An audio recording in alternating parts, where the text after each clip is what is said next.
자, 이제 말씀드리도록 하겠습니다. 일단 어머님들께서 요거를 좀 보시면 요렇게 보시면 이제 어쨌든 여기 제 소개가 조금 간략하게 있습니다. 사실 제가 이제 뭐 청소를,에서도 하고 있고요. 저기 이제 대치에 이제는 강대마임에 쉽게 말하면 대성이죠. 그쪽에서도 이제 같이 수업을 하고 있습니다. 근데 이제 요 사진을 보시면 요 프로필 보시기보다는 사진을 좀 먼저 보시더라고요. 그리고 나서 이제 저를 한번 이렇게 보세요. 뭐지? 하고 다시 한번 보시고 저를 다시 보세요. 이제 고개를 막 저으시더라고요. 그러니까 제가 이제 사실 좀 성장하는 강사인데 성장의 방향이 조금 잘못되면 이렇게 좀 커지기도 하니까 그러니까 동일 인물이다라는 걸 좀 이해해 주시면 좋을 것 같고, 뭐 밑에는 이제 시간표니까 좀 보시면 되는데 제가 하나씩 좀 말씀을 드릴게요. 일단 첫 번째 프롤로그라고 돼 있는데 요건 한번 시간 되시면 읽어보시면 되는데, 일단 작년 학생이고 지금 현재 제 조교 아이의 이야기입니다. 그래서 이제 이 아이가 뭐냐 간단하게 말씀드리면 3월 교육청, 작년 3월 교육청이에요. 작년 3월 교육청 때 38점이 나왔는데, 사실 여러분 이게 좀 되게 놀라워야 되는 결과인 것은 얘가 이제 그 당시에 집에서 푼 시험이었단 말이에요. 그러니까 어떻게 보면 되게 솔직한 아이인 거죠. 집에서 한번 열심히 풀어봤는데 38점인데 뭐 결론을 얘기하면 뭐 1년 내내 많이 흔들리긴 했지만 작년 수능에 이제 94점이 나와서 그러니까 이제 그 당시에 이제 100분이 99점. 그래가지고 사실 뭐 자기가 얘기해도 된다 그랬으니까 말씀드리는 거예요. 정시로 대학을 갔는데 수학이 4등급이 나왔어요. 그런데 국어가 이렇게 나왔잖아요. 그래서 이제 작년에 경희대를 그냥 정시 최초합을 해버렸어요. 이렇게 대학을 갔는데 분명히 말씀드리고 싶은 건 이 내용을 보시면 어떤 분들은 이제 조금 거부감이 들 수도 있고 어떤 분들은 이제 요걸 보고 나서 좀 혹하실 수도 있지만 제가 애들한테도 항상 하는 말이에요. 그러니까 좀 어떤 식으로 봐야 되냐면 얘 수업을 들으면 이렇게 될 수 있다더라 라는 느낌보다는 그래도 방향이 좀 틀리진 않았구나. 요 정도로만 한번 봐주시면 좋을 것 같고, 사실 그러고 나서 이건 작년 3월이고 올해 3월에 좀 결과를 봐야 돼서 저희 아이들이 이제 보내준 문자를 조금 실어놨어요. 애들이 막 카톡이나 문자를 실어놨는데 사실 더 많이 싣고 싶었어요. 왜냐면 이상하게 올해는 특히나 제가 특별하게 애들한테 해준 게 없는데 뭐 숙제 주고 그냥 수업 열심히 한 것밖에 없는데 3월 교육청을 너무 잘 봤어요. 그래서 사실 지금 95점 이상만 제가 보기에 한 40명 정도 되는 것 같은데 너무 잘 봐가지고 좀 감사해하고 있습니다. 그래서 제가 좀 사실 기분이 좀 좋은 상태.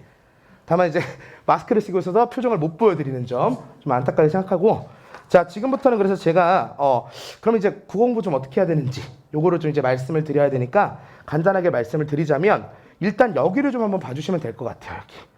그러니까 이제 2017년부터 2020년까지 오답률 베스트 10을 실어놨는데 상세하게 보는 건 조금 힘드실 거고 어떤 느낌으로 보시면 좋을 것 같냐면 제가 보시기 편하게 적어놨어요. 오답률 베스트 10 중에서 가장 많은 비율을 갖고 있는 게 어떤 영역인가요? 그렇죠? 독서죠. 2017년부터 2020학년도까지는요. 독서가 10개 중에 가장 적을 때가 7개, 가장 많으면 9개가 오답률 10위 안에 들어있어요. 무슨 말인지 아시겠죠?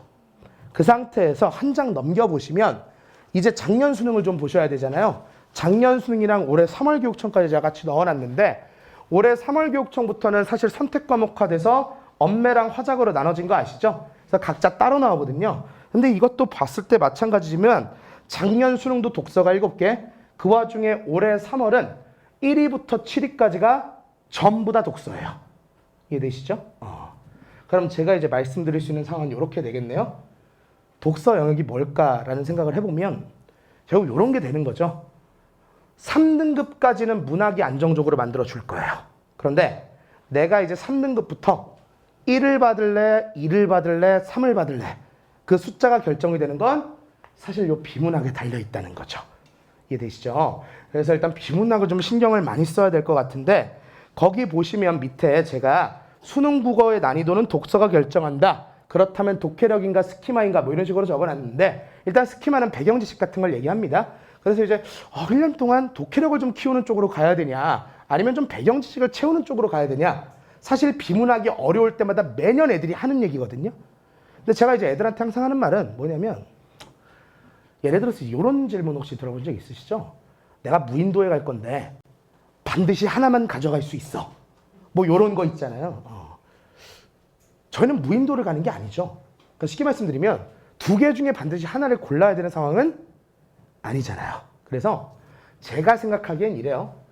기본적으로 독해력, 즉 잘 읽고 잘 푸는 거에 신경을 많이 쓰되 다만 스키마, 배경 지식도 좀 있으면 좋죠. 그래서 수업과 공부를 할 때는 이쪽으로 하는 거고 대신에 배경 지식에 조금 활용이 되는 자료 같은 걸 주면서 좀 공부하게 하면 양쪽으로 둘 다 될 수 있는 거니까 그래서 일단 이런 식으로 수업을 진행되고 있는데 그 와중에 이제 그래도 공부를 좀 잘 하려면 그럼 쉽게 말하면 실력을 좀 키우려면 그럼 해야 되는 방법들이 있어서 사실은 1번, 2번, 3번, 4번을 비워놨단 말이에요.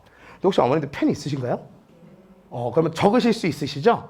그래서 제가 다른 건 됐고 요거 하나를 좀 제대로 들어보시는 게 조금 좋을 것 같아요. 그래서 제가 이렇게 한번 얘기를 해볼게요. 기출을 볼 겁니다. 이제 아이들한테 이제 기출 분석 해라 얘기를 하는데 그럼 비문학 기출 어떻게 볼 거냐? 간단해요. 첫 번째는요. 1번에다가 이렇게 적으시면 되는데 일단 어떻게 하는 거냐면 시험 보듯이 풀어요. 시험 보듯이 일단 한번 푸는 거예요. 이때 푼다는 건 어떤 느낌이냐면 정확히 말씀드리면 그냥 자기 스타일대로 푸는 거예요. 즉 내 스타일대로 푼다라고 생각을 하시면 됩니다. 되셨죠? 그러니까 시험 보듯이 푸는데 그럼 꼭 아이들이 물어봐요. 그럼 한 지문당 시간을 얼마나 재야 돼요? 시간은 굳이 잴 필요 없고 대신 만약에 시간을 확인하고 싶으면 한 지문 푸는데 걸린 시간을 재면 돼요. 무슨 말인지 아시겠죠? 그럼 이렇게 이제 한 지문을 푼 거예요. 그럼 풀고 났을 때 문제 풀면 뭐 하고 싶을까요? 그렇죠. 채점하고 싶겠죠? 채점을 하지 말아야 돼요. 됐습니까? 그러니까 채점을 안 하는 겁니다. 풀어놨는데 채점을 안 하는 거예요. 왜? 채점을 안 하는 이유는 그 다음 단계에서 방해가 되기 때문인데 이렇게 적을게요. 색깔 바꿔서 적을 테니까 얘는 좀 중요한 거예요. 시간을 무제한으로 놓고 다시 풀 거예요. 이때는 약간 분석인데 일단 이렇게 적어두시고 제가 지금부터 왜 이렇게 해야 되는지는 설명을 좀 드려야 어머님들께서도 그래도 납득을 해서 아이들한테 가서 좀 말씀을 해주실 테니까 이렇게 한번 얘기를 해볼게요. 아이들한테 한번 물어보세요. 특히 아이들이 이제 가장 많은 고민을 하는 건 내가 분명히 좋은 수업에 좋은 내용을 들었는데 왜 대체 내가 실전에서 그렇게 못하냐. 이걸 이제 시간이 지날수록 고민을 하게 되거든요. 제가 만약에 이번 주에 기가 막힌 걸 하나 가르쳤는데 그게 똑같이 만약에 다음 주에 모의고사에 나오잖아요. 그래도 아이들은 적용 못해요. 이게 국어의 가장 큰 안타까운 지점이죠. 쉽게 말하면 자기께 될 만한 시간이 충분히 있어야 되는데 좋은 내용을 떠들어봤자 그건 객기 아니라 아직 제 거예요. 그럼 이걸 만들어야 되는데 시험 보듯이 시간에 쫓겨서 풀 때는 그게 안 돼요. 시험장에서는 뭐 하는 거냐면 그냥 내 스타일대로 푸는 거고 이건 사실 무의식적인 과정이에요. 그냥 시험 때는 그냥 읽고 풀기 바쁜 거죠. 이해되시죠? 시간이 무제한이잖아요. 이건요. 학생들이 노력하기의 여하에 따라서 쉽게 말하면 선생님 스타일대로 해볼 수가 있어요. 그러니까 배운 내용이 있을 거 아니에요. 그 배운 내용을 첫 번째 문단은 좀 이렇게 읽으라 그랬지. 그 와중에 이런 건 이렇게 좀 처리하라 그랬지. 이런 게 가능해진다는 거죠. 쉽게 말하면 이건 의식적인 과정이에요. 그러니까 우리가 고민을 해야 되는 건 이 둘 중에 뭐냐 이게 아니라 우리가 고민을 해야 되는 건 이거예요. 1년 동안 의식적으로 열심히 해서 어떻게 시험 때의 무의식을 키워가느냐. 이걸 이제 보통 아이들의 체화라고 하는 거죠. 그런데 사실 아이들이 이걸 가장 못해요. 왜요? 아이들은 빨리 문제 풀고 채점한 다음에 오답하고 끝내는 걸 좋아하거든요. 분명히 말씀드릴게요. 문제를 많이 풀잖아요. 실력이 늘어요. 대신에 잘하는 걸 더 잘하게 될 거예요. 못하는 건 계속 못하게 될 거예요. 이러면 점수가 안 바뀌어요. 또 마찬가지예요. 만약에 문제 풀고 나서 틀린 거 오답하고 나서 그리고 나서 갈 거면 뭐가 느냐면 시험 때 지문 100% 이해 못했어. 근데 답을 고르는 능력은 늘 수 있어요. 대신에 이것만 갖고 시험장에 가면 되게 불안할 거예요. 그래서 근원적인 실력을 키우고 싶으면 일단 무제한으로 차분하게 읽으면서 최대한 이해해보는 과정에서 독해력이라는 게 늘 거고 그 와중에 이제 좀 요런 노력을 하면 의식적으로 열심히 선생님이 가르치는 대로 해보다 보면 요게 되는 거죠. 그럼 이렇게 하고 나서 뭐 하면 될까요? 채점을 하면 돼요. 그럼 채점을 몇 가지를 하게 될까요? 2가지를 하게 되겠죠. 제가 말씀드릴게요. 2개의 결과가 혹시 같을까요? 그렇죠. 한번 보세요. 일단 요럴 수 있거든요. 여기서도 틀렸는데 여기서도 틀릴 수 있어요. 무제한으로 풀었는데도. 이건 뭐죠? 그렇죠. 모르는 거죠. 그럼 이거는 이제 공부를 좀 해야 되는 거예요. 이럴 수도 있죠. 처음에 틀렸는데 천천히 해보니까 맞아요. 그럼 아이들은 알아서 자동 반사적으로 스스로에 대한 성찰을 하게 될 거예요. 아, 내가 왜 그랬을까? 중요한 건 이거죠. 감으로 풀 땐 맞았는데요. 생각을 하면 틀려요. 특히 이게 어디서 맞냐면 문학에서 정말 많아요. 근데 이걸 모아야 되는 이유가 꼭 이렇게 기억을 해주시면 돼요. 얘는 수능 때 이래서 문제예요. 혹시 이제 어머님들께서 혹시 이제 자녀분들이 한 분 더 있어서 예를 들어 수능을 좀 경험해봤다 뭐 이렇게 하신다면 사실 아이들이 수능 전날 기분이 좀 좋던가요? 안 좋던가요? 안 좋다고 보통 생각을 하시는데 사실 아이들은 생각보다 그렇게 안 좋지 않아요.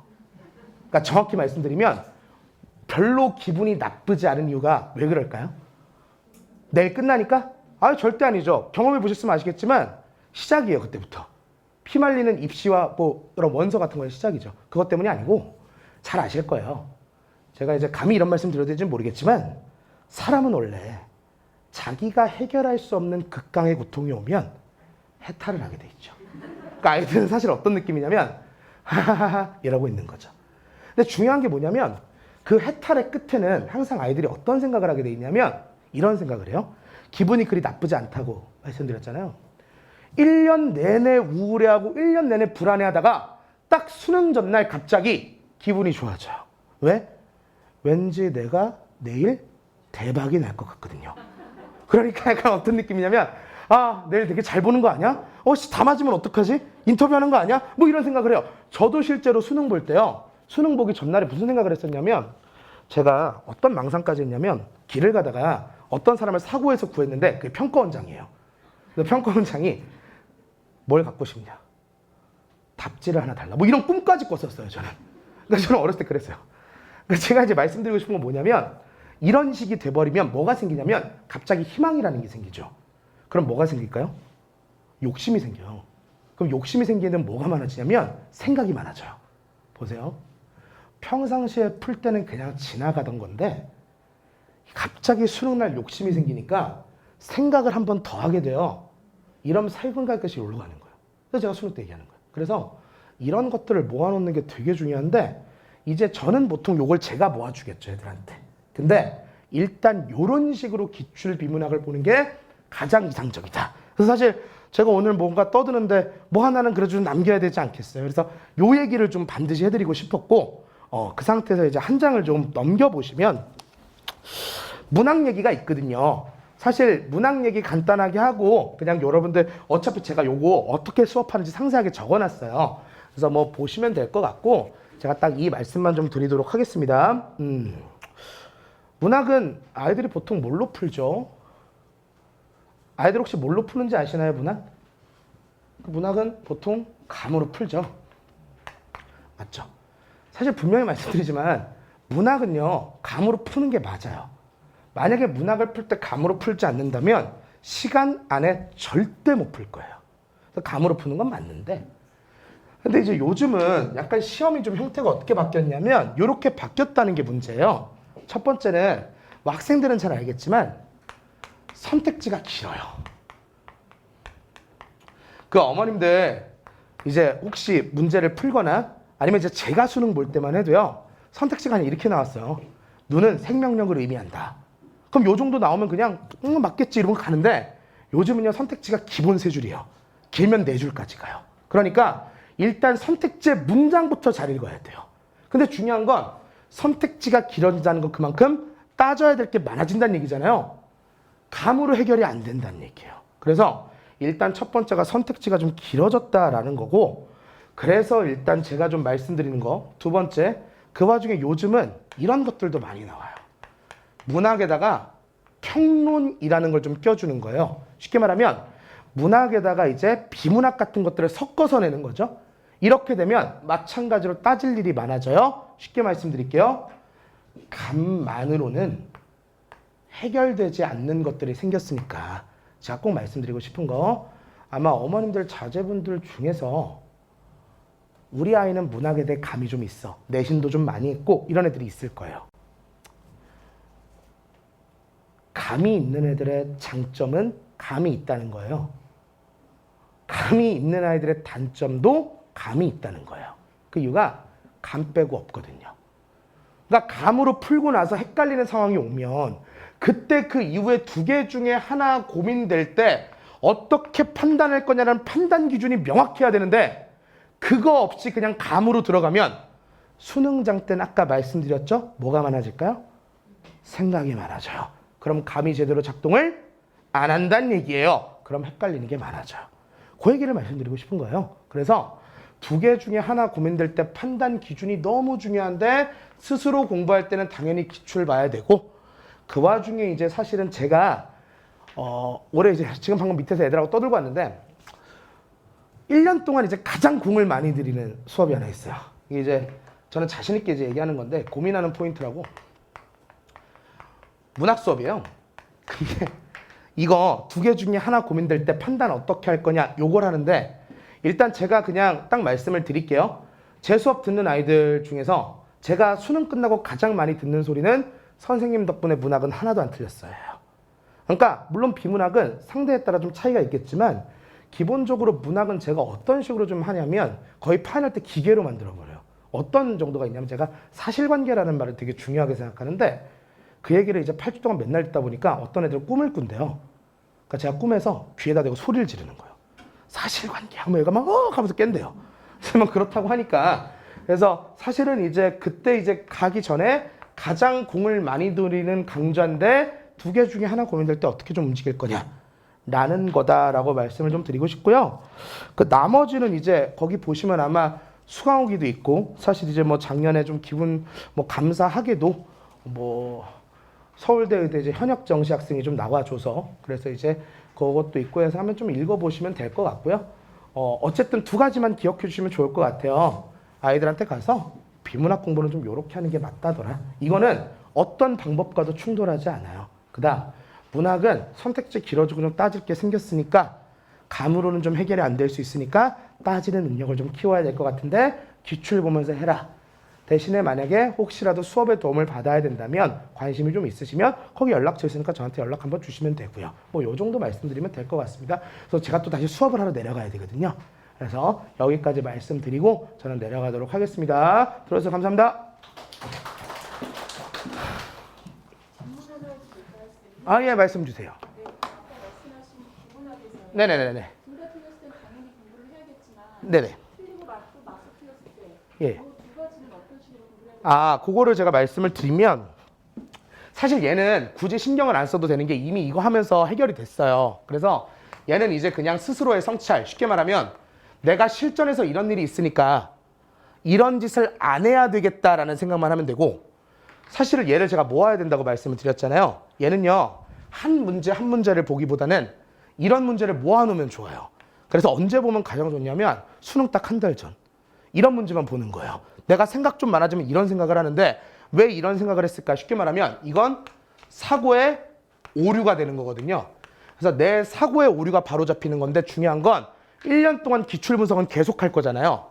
하다 보면 그때 당시엔 이렇게 생각을 했는데 알아서 그때 한번 다시 풀어보면 이런 생각을 안 하게 될 수도 있어요. 그래서 얘를 모아놓고 스스로가 어떤 생각을 좀 하느냐, 이걸 알아놓는 게 되게 중요할 것 같아요. 예. 혹시 답변이 되셨을까? 예.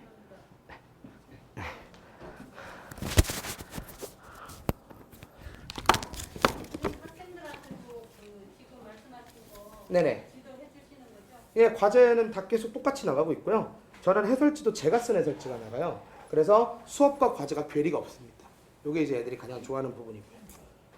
혹시 또 있으신가요? 예, 그러면 들어주셔서 감사하고, 혹시 만약 개별적으로 좀 궁금한 게 있으시면 연락처가 있어요. 이쪽으로 연락 주시면 제가 친절하게 잘 안내하도록 하겠습니다. 예, 감사합니다. 영어를 가르치고 있는 조정현입니다. 반갑습니다. 3월 모의고사를 간단히 분석을 좀 하고요. 그 다음에 이제 앞으로 어떻게 하는 게 좀 더 효율적이고, 그 다음에 확실한 성적을 좀 받을 수 있을까, 이제 그 얘기를 좀 드리도록 하겠습니다.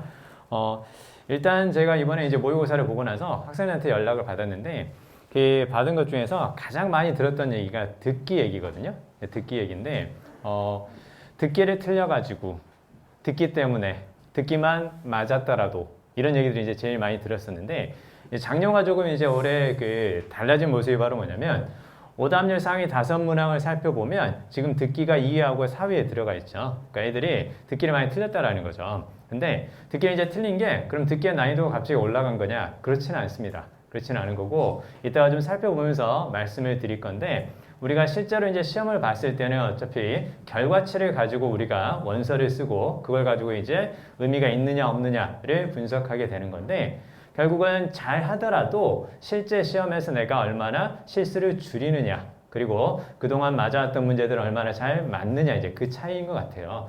평소에 듣기에 대해서 크게 부담 갖지 않고, 그리고 대부분 잘 맞아왔다라는 거죠. 근데 실제로 시험에서 틀리게 되면 결국은 내가 듣기도 챙겼어야 했나, 이제 그런 생각을 이제 하게 되는 거죠. 그래서 나머지 문제들을 살펴보면 1위나 3위, 그 다음에 5위는 지금까지 계속 오답률 상위 안에 들어왔던 그런 스타일의 문제이기 때문에 큰 의미가 없는데 어차피 비슷하다는 얘기인데요. 나머지 이제 듣기를 가지고 조금 말씀을 좀 더 드려볼게요. 그래서 일단 그 듣기 11번이 이게 이제 작년부터 순서가 조금 바뀌었어요. 원래는 1번하고 2번에 나왔던 유형인데 이걸 이제 11번, 12번 이 유형으로 이제 살짝 순서를 바꾼 건데, 처음에 1번에서 아이들이 집중을 잘 못하게 되고, 그리고 1번하고 2번 문제의 스타일이 내용이 좀 짧단 말이에요. 그렇기 때문에 갑자기 이런 느낌인 거예요. 애들 입장에서는 갑자기 끝난 거야? 이렇게 하면서 답을 못 찾은 채 이렇게 다음 문제로 가기 때문에 이건 듣기 능력과는 관계없이 그냥 맨 앞에 위치하다 보니까 그런 거 아니야? 그렇게 해서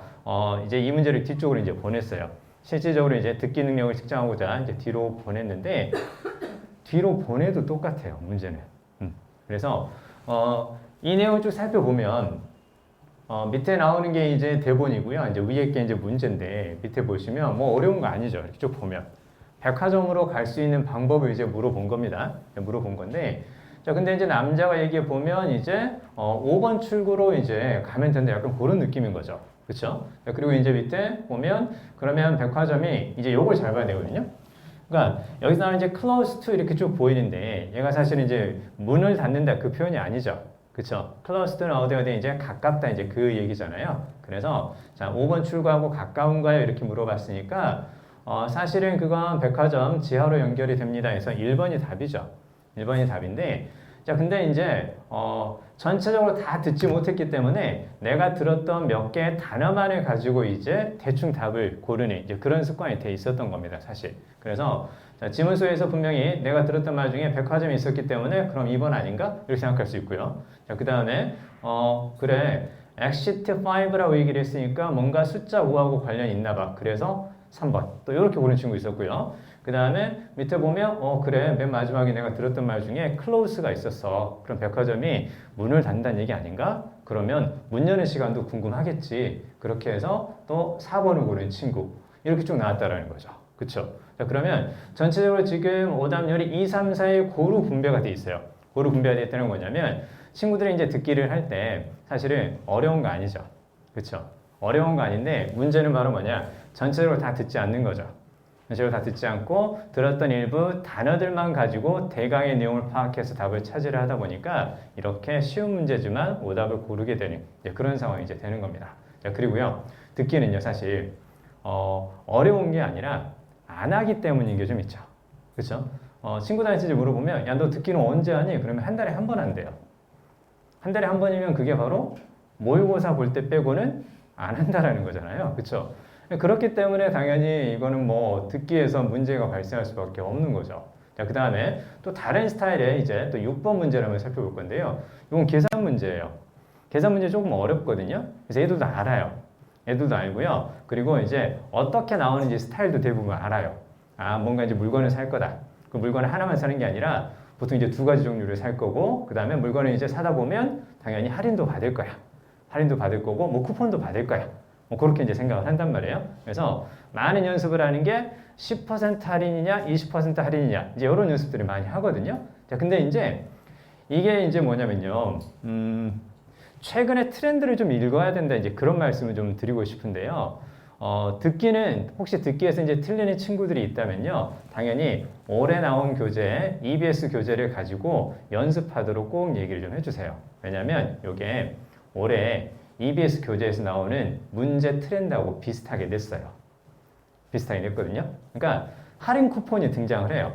할인 쿠폰이 등장을 하는데 근데 이번엔 못 써요. 이번에 사용할 수는 없고 다음번에 사용할 수 있습니다. 이렇게요. 이렇게 물건을 사셨으니까 저희가 할인 쿠폰을 드릴 건데 근데 다음에 사용하실 수 있습니다. 이제 그런 식. 이게 딱 그 스타일이거든요. 그래서 친구들이 이제 어떻게 되는 거냐면 10% 할인 쿠폰이다 라고 얘기를 하니까 그냥 전체 금액에서 10%를 뺀 거예요. 그래서 전체 금액이 150달러인데 거기에서 10%를 빼서 정답이 4번인데 3번을 고른 친구들이 30% 이상이었다라는 거예요. 그냥 뭐만 나왔으니까 10% 할인 쿠폰이라고만 얘기를 했으니까. 근데 next란 말을 놓친 거죠. 그리고 심지어는 어떤 친구도 있냐면요. 다음번에도 할인해 주겠다고. 이렇게 들은 친구도 있었어요. 선생님 이번에도 해주고요. 다음번에도 해준다는 얘기 아니에요? 이런 친구도 있었거든요. 그러니까 이게 결국은 바로 뭐냐면요. EBS 문제를 좀 보면서요. EBS 문제에서도 할인 쿠폰이 등장을 하는데 근데 적용되는 물건이 있고 적용되지 않는 물건이 또 있어요. 근데 그 대화 속에서 나온 사람은 적용되는 물건과 그렇지 않은 물건을 둘 다 구매하는 이제 그런 경우가 좀 있다라는 거죠. 그렇죠? 자, 그래서 교육청이 이제 악의적인 의도를 가지고 너네 한번 당해봐라 이렇게 해서 이제 듣기를 출제한 건 아니고요. 그래도 EBS 교재에서 나오는 그런 트렌드를 좀 충실히 따르면서 이렇게 출제를 한 것이기 때문에 듣기는 왜 제가 이제 강조를 드리냐면요. 듣기가 어려워서의 문제가 아니라 일단은 기본적으로 하면서요. 독해에 영향을 주지 않도록 이렇게 하는 것이 이제 가장 필요한 상황인 거죠. 그렇죠? 열심히 했는데 듣기에서 2개 혹은 3개를 틀리고 시작을 해요. 그럼 그 잔상이 계속 머릿속에 남습니다. 그래서 독해를 할 때 집중을 못 하게 되는 거죠. 그렇죠? 아까 왜 못 들었을까? 좀 더 들을 걸. 도대체 뭐라고 하는 거지? 이렇게 기억을 떠올리려 해도 사실은 잘 안 되는 부분이죠. 그렇죠? 그렇게 하다 보니까 독해에서 이제 부담이 커져요. 부담이 커지다 보니까 아무래도 시간을 좀 많이 쓰게 되는 상황들이 발생해요. 어디에서? 독해의 앞부분에서.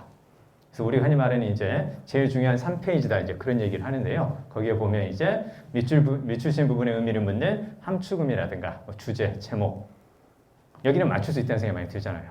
그리고 맞춰야 된다는 이제 의무감이 생겼어요. 왜? 듣기에서 2개를 틀렸기 때문에 여기에서 틀리고 뒤에 빈칸 순서 삽입에서 난 몇 개 틀릴 거기 때문에 이거 이러다가 2등급도 불안하다. 그래서 오히려 전체적으로 독해가 망가질 수 있기 때문에 듣기는 그래서 다 맞는 연습을 하는 것이 필요하다. 이제 그 말씀을 드리는 겁니다. 자, 그리고요.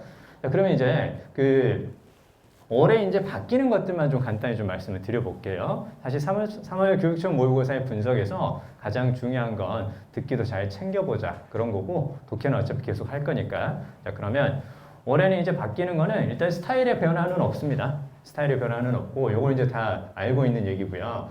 그 다음에 이제 바뀌는 건 요거죠.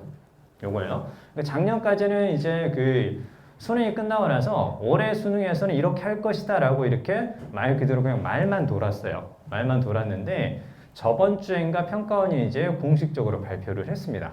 공식적으로 발표를 해서 연계율을 줄이겠다. 70%에서 50%로 줄이겠다.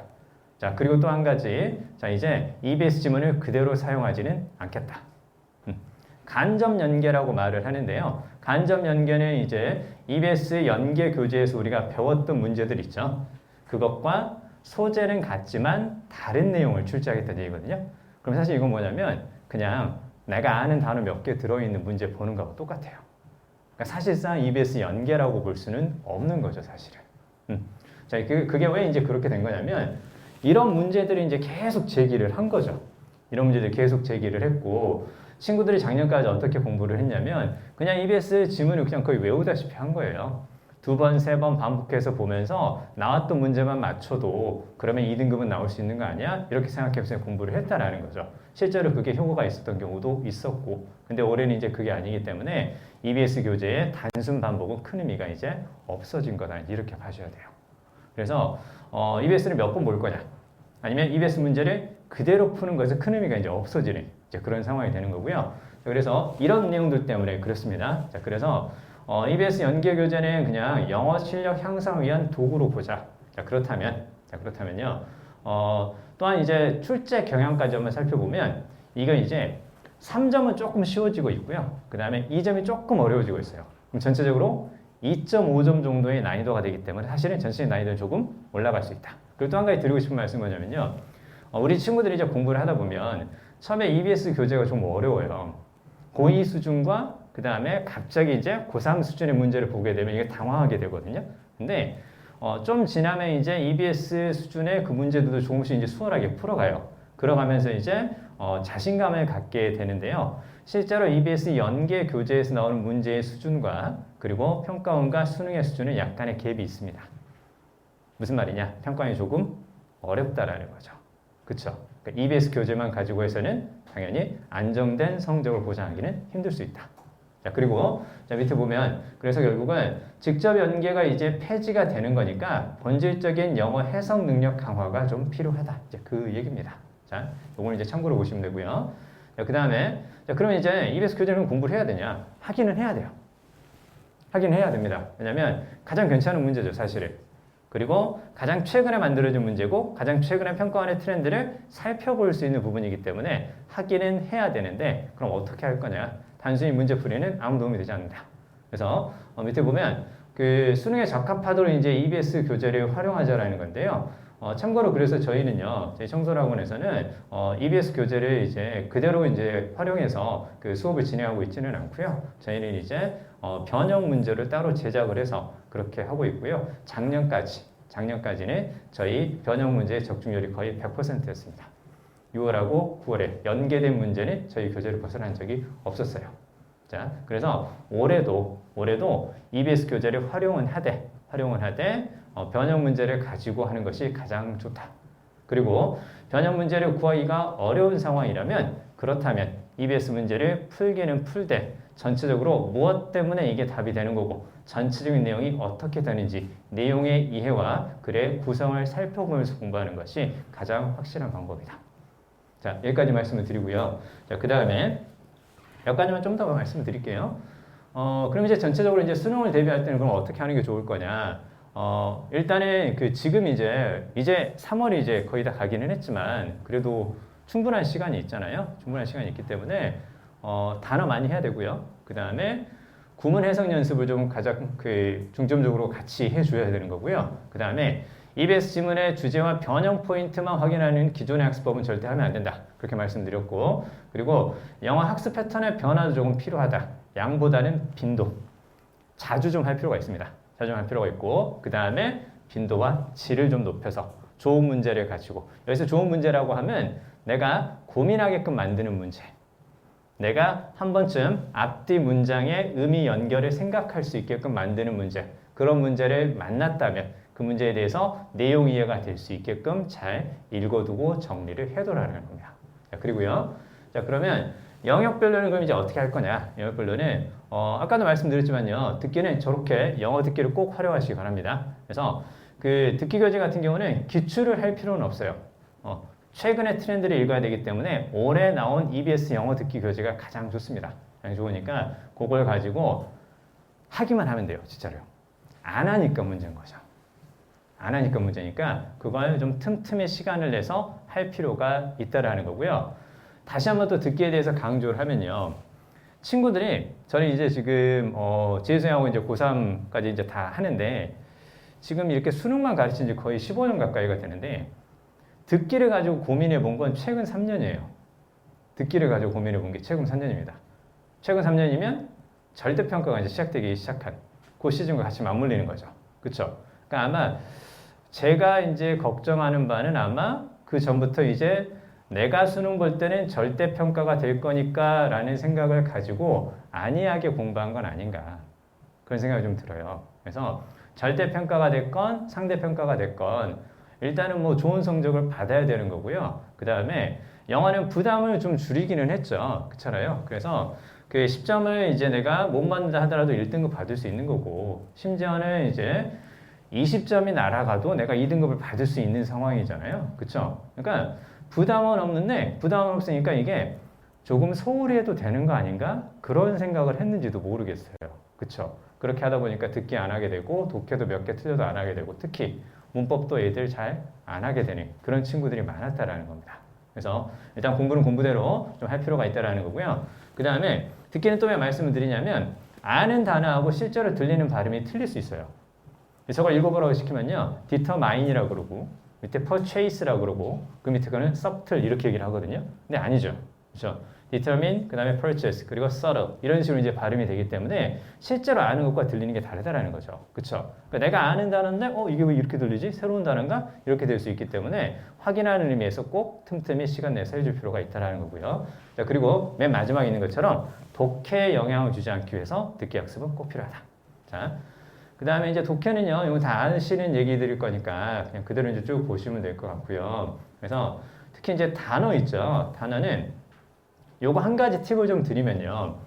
우리가 이제 아는 단어만 시험에 나오지는 않잖아요. 그쵸?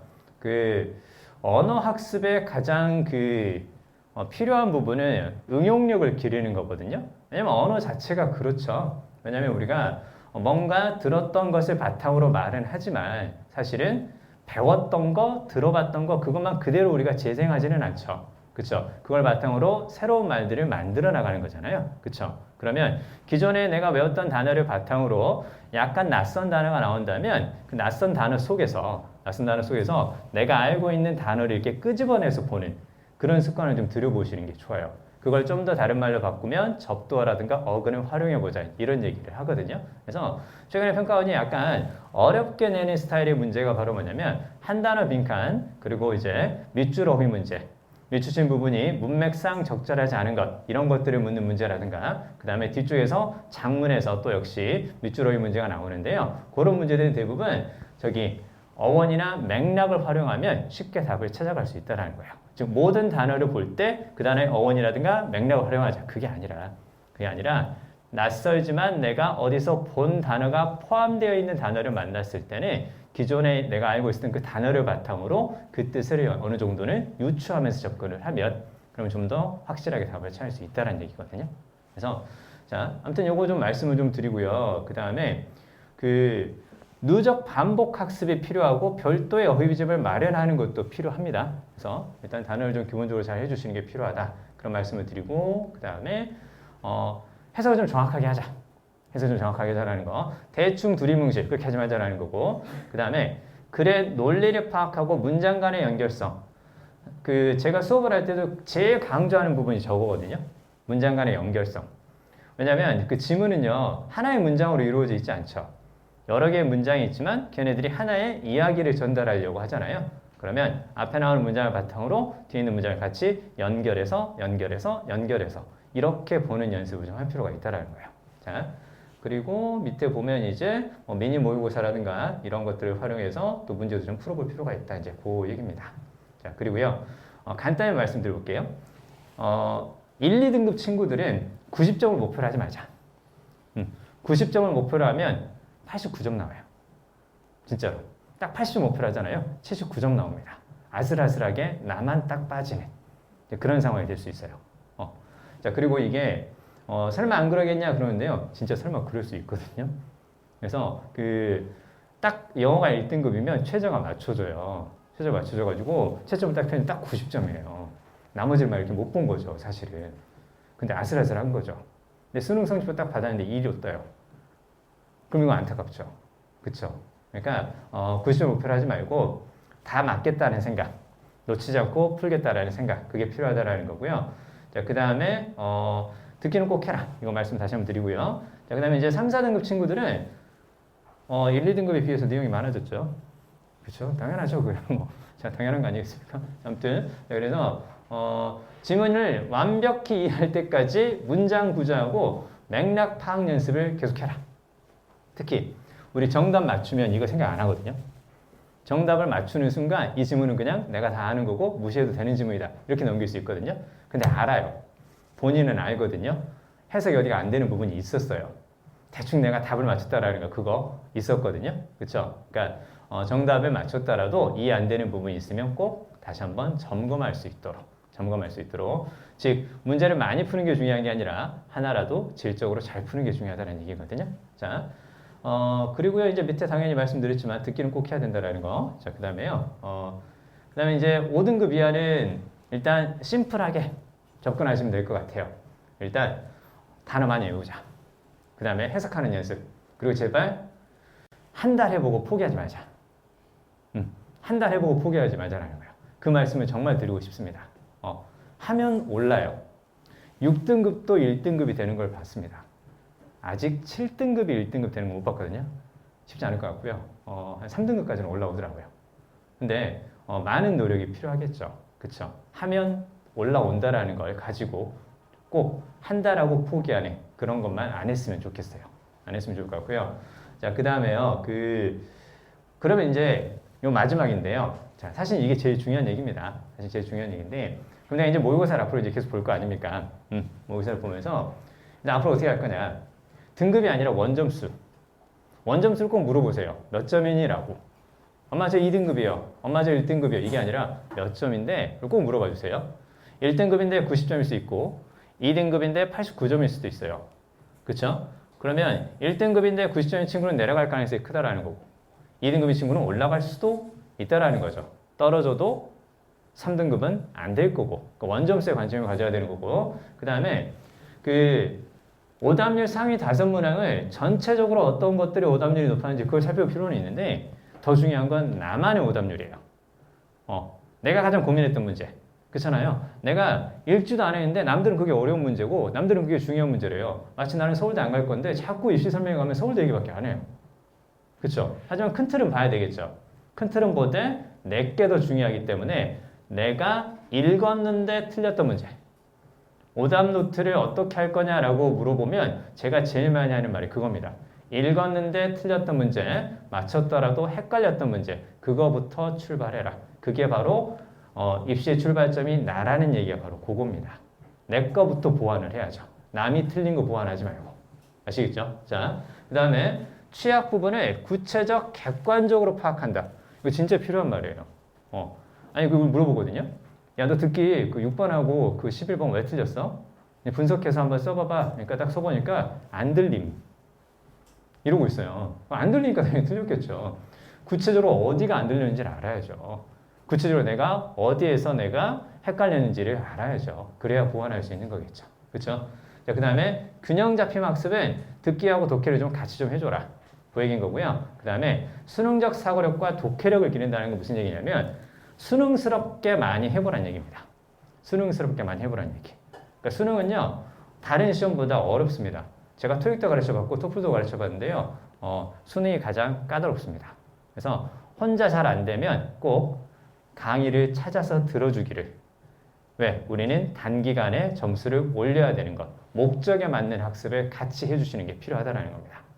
영어를 잘하기 위해서 지금 공부하는 거 아니죠. 그쵸? 성적을 잘 올리기 위해서 공부하는 거고요. 수능은 수능스러운 룰들이 몇 가지가 있다는 걸 아시고 수능적 독해력과 수능적 사고력을 꼭 기를 수 있도록 그렇게 잘 말씀을 좀 해주시기 바랍니다. 자, 그리고요.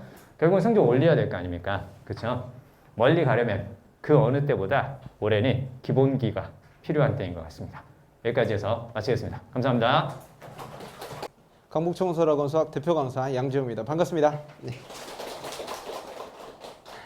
일단은 여러 가지 이야기를 한번 드리고 싶은데요. 여기 이제 학생분도 와 있고 이제 학부모님들도 와 계신데 일단은 수학이 이번에 선택 과목이기 때문에 혹시 여기서 이제 확률과 통계 선택하시는 확률과 통계 선택하는 학생들 학부모님 손 한번 들어주시겠습니까? 네, 문과시고요. 이제 미적분 한번 손 들어주시겠어요? 미적분이 좀 더 많으시네요. 네, 기하 손 들어주시겠습니까? 네, 알겠습니다. 자, 그래서 오늘 잘 오셨고요. 마지막으로 이제 과목별 설명에 맡은 제가 이제 좀 무겁게 한번 말씀을 드리고 싶은데 3월 모의고사가 이제 중요하죠. 자, 중요한데 이제 아까 이제 제가 나눠드린 자료 한번 같이 읽어보시면 좋을 것 같아요. 그래서 특히 뭐 사진을 찍는다든지 그런 것보다는 이제 제가 거기에다 다 집에 가서 자녀분들하고 같이 읽어보실 수 있게 제가 A4 용지 이번에 따로 만들어서 분석 자료를 나눠 놨습니다. 그래서 한번 읽어보시면 3월 모의고사가 이제 결과로서의 중요성이 아니라 과정으로서 얼만큼 중요한지에 대해서 한번 말씀을 드려보도록 할게요. 일단은 3월 모의고사가 얼만큼 중요하냐라고 물어보면 이번에 3월 모의고사가 좀 늦었어요. 3월 25일에 봤잖아요. 원래는 3월 중순이나 초에 봐야 되는데 이번에 코로나 때문에 어떻게 될지 몰라서 3월 좀 뒤로 밀어놨더니 학생들이 이제 역대급으로 시험이 없었던 몇 달이 진행되고 이제 좀 긴 겨울잠을 깰 만한 찬물을 좀 얻어맞은 시험이었다 이렇게 말씀을 드릴 수 있는데 여기서 이제 잘 본 학생들도 있고 못 본 학생들도 있을 거예요. 참고로 제 학생들 중에서도 당연히 조사를 다 해봤는데 못 본 애들도 있고 100점도 있고 심지어 제일 기분 나쁜 건 98점도 있어요. 98점이면 다 맞추고 제일 쉬운 2점짜리 하나 틀렸던 거거든요. 그런 학생들도 있고 그래서 그런 아이들이 어떻게 겨울방학 때 공부를 했었던 차이점이 있었는지에 대해서 한번 말씀을 드려보도록 할게요. 일단 제 소개를 말씀드리면 저는 여기 강북총설학원 수학 대표 강사를 있고요. 3년 연속으로 은행 사거리 수학 단가 압도적인 1등을 진행하고 여기뿐만 아니라 대치동에서도 수업을 진행하고 있는데 여기서도 그렇고 대치동에서도 그렇고 이제 좋은 결과를 많이 얻고 있는 강사입니다. 그래서 이제 작년에도 제가 학생들 서울대랑 의치대랑 뭐 스카이 워낙 많이 보냈고요. 이 근처에서 제일 좋은 컨텐츠를 제공하고 있고 제일 열심히 관리하고 있는 강사다. 이런 먼저 말씀을 한번 드려보도록 할게요. 이게 이번 3월 모의고사인데 일단 학생들이 좀 신경 많이 써주셔야 되는 게 22번이 맨 마지막 수험수투 문제였습니다. 이따가 선택 과목은 나중에 말씀드리는데 이제 킬러 문제라고 얘기하는 21번과 30번이 좀 사라지고 우리 학생들이 이제 22번이 가장 어렵고 15번이 객관식 맨 마지막이라서 여기가 가장 어려운 문제예요. 빨간색 두 문제가. 그래서 학생들이 15번하고 22번 많이 틀렸을 거예요. 그래서 집에 가서 이제 학부모님들께서 이제 아이한테 몇 번 틀렸니라고 물어보시면 아마 요 번호 때 15번, 21번, 22번 이렇게 세 개를 가장 많이 틀렸다고 이야기할 겁니다. 그럼 제가 한번 말씀을 드려보도록 할게요. 이 세 문제를 틀리면 앞으로 이 세 문제를 틀리면 이 세 문제를 열심히 준비하면 앞으로 100점이 될 수 있을까요? 그렇지 않아요. 이 세 문제를 준비하는 것보다 앞에 있는 걸 더 빨리 풀어서 어차피 이건 가장 어려운 문제예요. 그러니까 앞에 있는 걸 더 빠르고 확실하게 풀어서 여기 있는 문제에 조금 더 많은 시간을 투자해 줄 수 있는 게 가장 효율적인 문제풀이 방법이에요. 학생들이 국어하고 영어만 테크닉이 있는 줄 아는데 수학 문제는 단순히 푸는 게 아니라 당연히 이제 100분 안에서 어떤 문제풀이를 가져갈까가 가장 중요해요. 집에 가서 우리 아이가 몇 점인지 물어보시고 몇 번 틀렸는지 물어보시고 혹시나 요새 문제를 틀렸다고 얘기하더라도 킬러 문제나 가장 어려운 문제를 대비할 수 있는 시험 수준으로 공부해 주는 것도 물론 중요하지만 그 전에 있는 문제들을 유리하게 풀 수 있는 게 가장 중요하다. 그래서 빨간색 문제를 보통 이제 무슨 문제라고 하죠? 킬러 문제라고 얘기하는데 요새는 킬러 문제 크게 어렵지 않았고요. 중킬러 문제가 많아요. 그러니까 중킬러 문제들도 아이들이 한 번에 풀 수 있느냐? 그렇지 않거든요. 수학 문제가 총 30문제입니다. 근데 그 30문제를 1번부터 해서 30번까지 한 번씩 딱딱딱 풀면서 100분이 끝나면서 OMR 카드 제출하면서 끝나는 게 아니에요. 저도 그렇게 풀지 못해요. 무슨 얘기냐면 한 번 풀다가 뭐 앞에 1, 2, 3번 이런 거 풀 땐 기분이 좋아요. 역시 난 괜찮은 녀석이 하면서 기분 좋게 풀다고요. 그러다가 3점짜리도 어느 정도 풀다가 4점짜리 나오면 별표를 치기 시작한다고요. 그리고 다시 앞쪽으로 돌아가서 그 다음에 별표 쳤던 걸 다시 채워주는 방식으로 접근해 주게 되는데 그 별표 쳤던 문제들이 바로 중킬러 문제들인 거고 중킬러 문제들은 보통 한 번에 풀기보다는 두 번째, 세 번째 정답이 나옵니다. 근데 그때 어떻게 하면 잘 풀 수 있을까에 대해서 고민해야 되는데 그걸 잘 풀려면 여러 가지 문제풀이에 대한 아이디어들이 다 암기되어 있어야 된다는 얘기죠. 아시겠죠? 그래서 그거에 대한 얘기를 마저 더 드려보도록 할게요. 수학원 수학토가 총 22문제고요. 딱 제가 세봤더니 딱 11문항씩 나왔고 344, 344 이렇게 3개 대단원에서 균형 잡혀서 나왔고 앞으로 여기만 이제 434라든지 443이라든지 이렇게만 좀 바뀔 거고요. 요거는 이제 아마 바뀌진 않을 겁니다. 미분 조건이 중요하기 때문에. 이렇게 해서 출제가 앞으로도 꾸준히 될 것 같다. 이런 말씀을 드릴 수 있고요. 자, 미적분도 이렇고 기하도 그렇고 확통도 이런데 대표적으로 제가 미적 한번 말씀드려보도록 할게요. 미적 중요합니까? 안 중요합니까? 이과 학생들 미적 중요합니까? 안 중요합니까? 중요합니다. 근데 예년처럼 중요하지 않아요. 작년 순위에선 미적분이 12문제 나왔고요. 4점짜리가 6개나 나왔어요. 근데 이렇게 개편된 순위에서 선택 과목으로 나오면 총 8문제밖에 안 나오고요. 변별력까지는 4점짜리 문제 몇 문제밖에 안 나오죠? 3문제밖에 안 나오고요. 맨 마지막에 있는 이 문제는 우리 학생들 맞추더라도 나중엔 시험 범위가 좁아서 맞춘 거예요. 나중엔 배워도 못 푸는 킬러 문제가 나올 겁니다. 그러니까 실질적으로 변별력 있는 4점짜리 문제는 몇 개다? 몇 개다? 2개입니다. 2개. 근데 2개는 당연히 맞춰주셔야 돼요. 결론 뭐죠? 미적분 중요한데 뭐가 더 중요하다? 손수트 원점수가 확실히 중요합니다. 예년보다 훨씬 중요하지 않아요. 예년보다. 그래서 재수생들이 올해는 유리하지 않아요. 재수생 이과 학생들이 작년에 수트 안 했었거든요. 작년에 미적분, 확통, 수원 이렇게 해서 이과 학생들이 수능을 봤단 말이에요. 근데 올해 재수하는 애들은 수트를 다시 해야 된단 말이에요. 그리고 원래 자신 있던 미적분이 12문제에서 8문제로 줄었단 말이에요. 그래서 고3 학생들 정시로 하면 할 수 있어요. 미적분 중요한 거 맞는데 수원수도 꾸준히 공부해 주셔야 돼요. 알겠죠? 그리고 재수생들이 크게 유리하지 않다. 저도 재종반 들어가고 단과에도 재수하는 애들 그냥 들어와요. 그러면 잘하는 애들도 있지만 이래서 재수하는구나 라는 애들도 되게 많아요. 아시겠죠? 그러니까 집에 가서도 꼭 용기 한번 같이 주시고 너무 크게 겁먹을 필요 없다. 아시겠죠? 자, 그리고 확통도 이제 배점은 다 똑같으니까 같은 밸런스로 가주시면 되겠습니다. 확통은 작년 문과 학생들이 작년 이제 수능에서도 확통 8문제 나왔었습니다. 그러니까 똑같이 준비해 주시면 되는 겁니다. 아시겠죠? 자, 그러면 제가 예상 등급 컷 이제 확인해 보셨겠지만 이제 각 사이트에서도 이제 발표를 했는데 확실하지 않으니까 선택형 수능의 첫 모의고사였기 때문에 확실하지 않아서 이 정도 등급대로 나눠놨는데 제 생각에 이건 크게 의미 없어요. 그러니까 성적표 나오고 보셔도 크게 늦지 않습니다. 그러니까 등급보다는 우리 아이가 어떻게 공부했는지에 대해서 같이 한번 집에 가서 이야기를 잘 해주시는 게 중요하고요. 등급 컷은 이 다음 걸로 한번 보여드릴게요. 1컷이 뭐 한 요 정도 나올 것 같다 보이는데 요거 보셔도 아마 좀 보기 힘들 거예요. 저도 좀 보기 힘들고요. 요거 한번 보여드리도록 할게요. 자, 이게 작년 가형의 1컷부터 4컷 수학 점수고요. 밑에 있는 게 나형, 올해는 확률과 통계 선택자들이 보게 될 등급 컷이 되겠죠. 보통 이제 등급 컷 몇 점으로 되죠? 92점 이렇게 진행이 됩니다. 근데 이제 6월하고 9월에 이게 제가 색깔 좀 연하게 칠해놨는데 확실히 이제 요 부분 보이시죠? 요 부분. 그러니까 재학생들만 본 거는 확실히 1컷이 좀 어때요? 낮고요. 재수생 포함한 6, 9 수능은 좀 높은 편이에요. 알겠죠? 그래서 상위권들이 들어가면서 1컷은 좀 높아질 것이기 때문에 그 정도는 조금 신경을 써주시고 대신 2, 3등 컷은 크게 달라지진 않는다. 작년 고3 애들이 하도 공부를 안 했어서 코로나 때문에 학교를 안 갔어서 작년 문과 5컷이 몇 점인지 아세요? 10월달? 24점입니다. 24점. 탐구 과목도 아니고 100점 만점 중에서 5컷이 24점이에요. 그러니까 나중에는 문과 애들 수포자가 더 많이 늘어나서 그렇게 진행이 될 거다 알고 계시고요. 92점이 앞으로 이제 문이과 공통 수능의 1등급 컷이다 정도 생각해 주시면 되고 시험 난이도 따라 다르겠지만 84 아니면 88이 2등급 컷이다. 아시겠죠? 점점 그렇게 완성이 됩니다. 항상 이 기조는 거의 매년 이렇게 평가원이 의도해서 만들기 때문에 우리 아이 점수 총점을 물어보셔서 아직은 선택형 때문에 그 누구도 예단하기는 힘들어요. 점수 물어보셔서 88이구나. 제 생각에는 아마 이과 학생들 여기서 76점 학부모님이 제일 많으실 거예요. 76점. 80점 그 정도 대가 제일 많으실 거라고 제가 예상이 됩니다. 이렇게 완성이 되니까 앞으로 한 92점 정도를 맞춰 나가시면 된다. 킬러 틀려도 됩니다. 킬러 2문제 틀리면 92점이거든요. 킬러 틀려도 괜찮아요.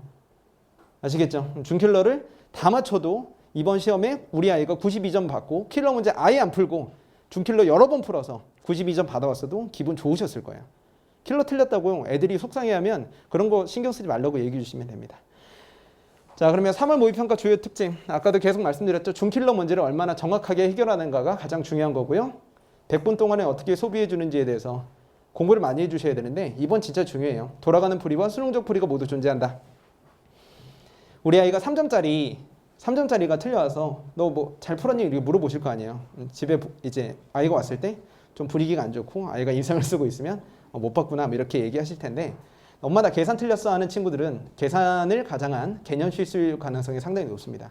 이번에 두 줄이면 풀리는데 애들이 흔히 얘기하는 노가다 계산해가지고 틀려온 애들이 꽤 많거든요.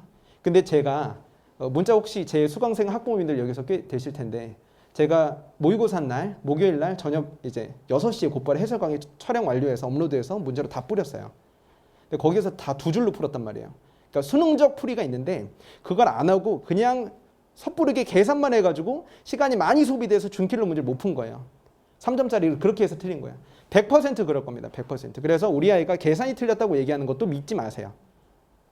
계산이 아니라 그냥 공부를 안 해서 이상한 풀이대로 한 겁니다. 고등학교 2학년 때 진도 나가듯이 똑같이 그냥 문제 풀어서 쌤 풀듯이 마풀 풀듯이 똑같이 해서 틀린 거다. 그래서 저는 그렇지 않은 수업을 계속 하려고 했는데 그걸 바꾸는 게 너무 어려워요. 애들한테도 얘기했거든요. 수개월은 수능 형학습을 해야 된다. 그래야 된다.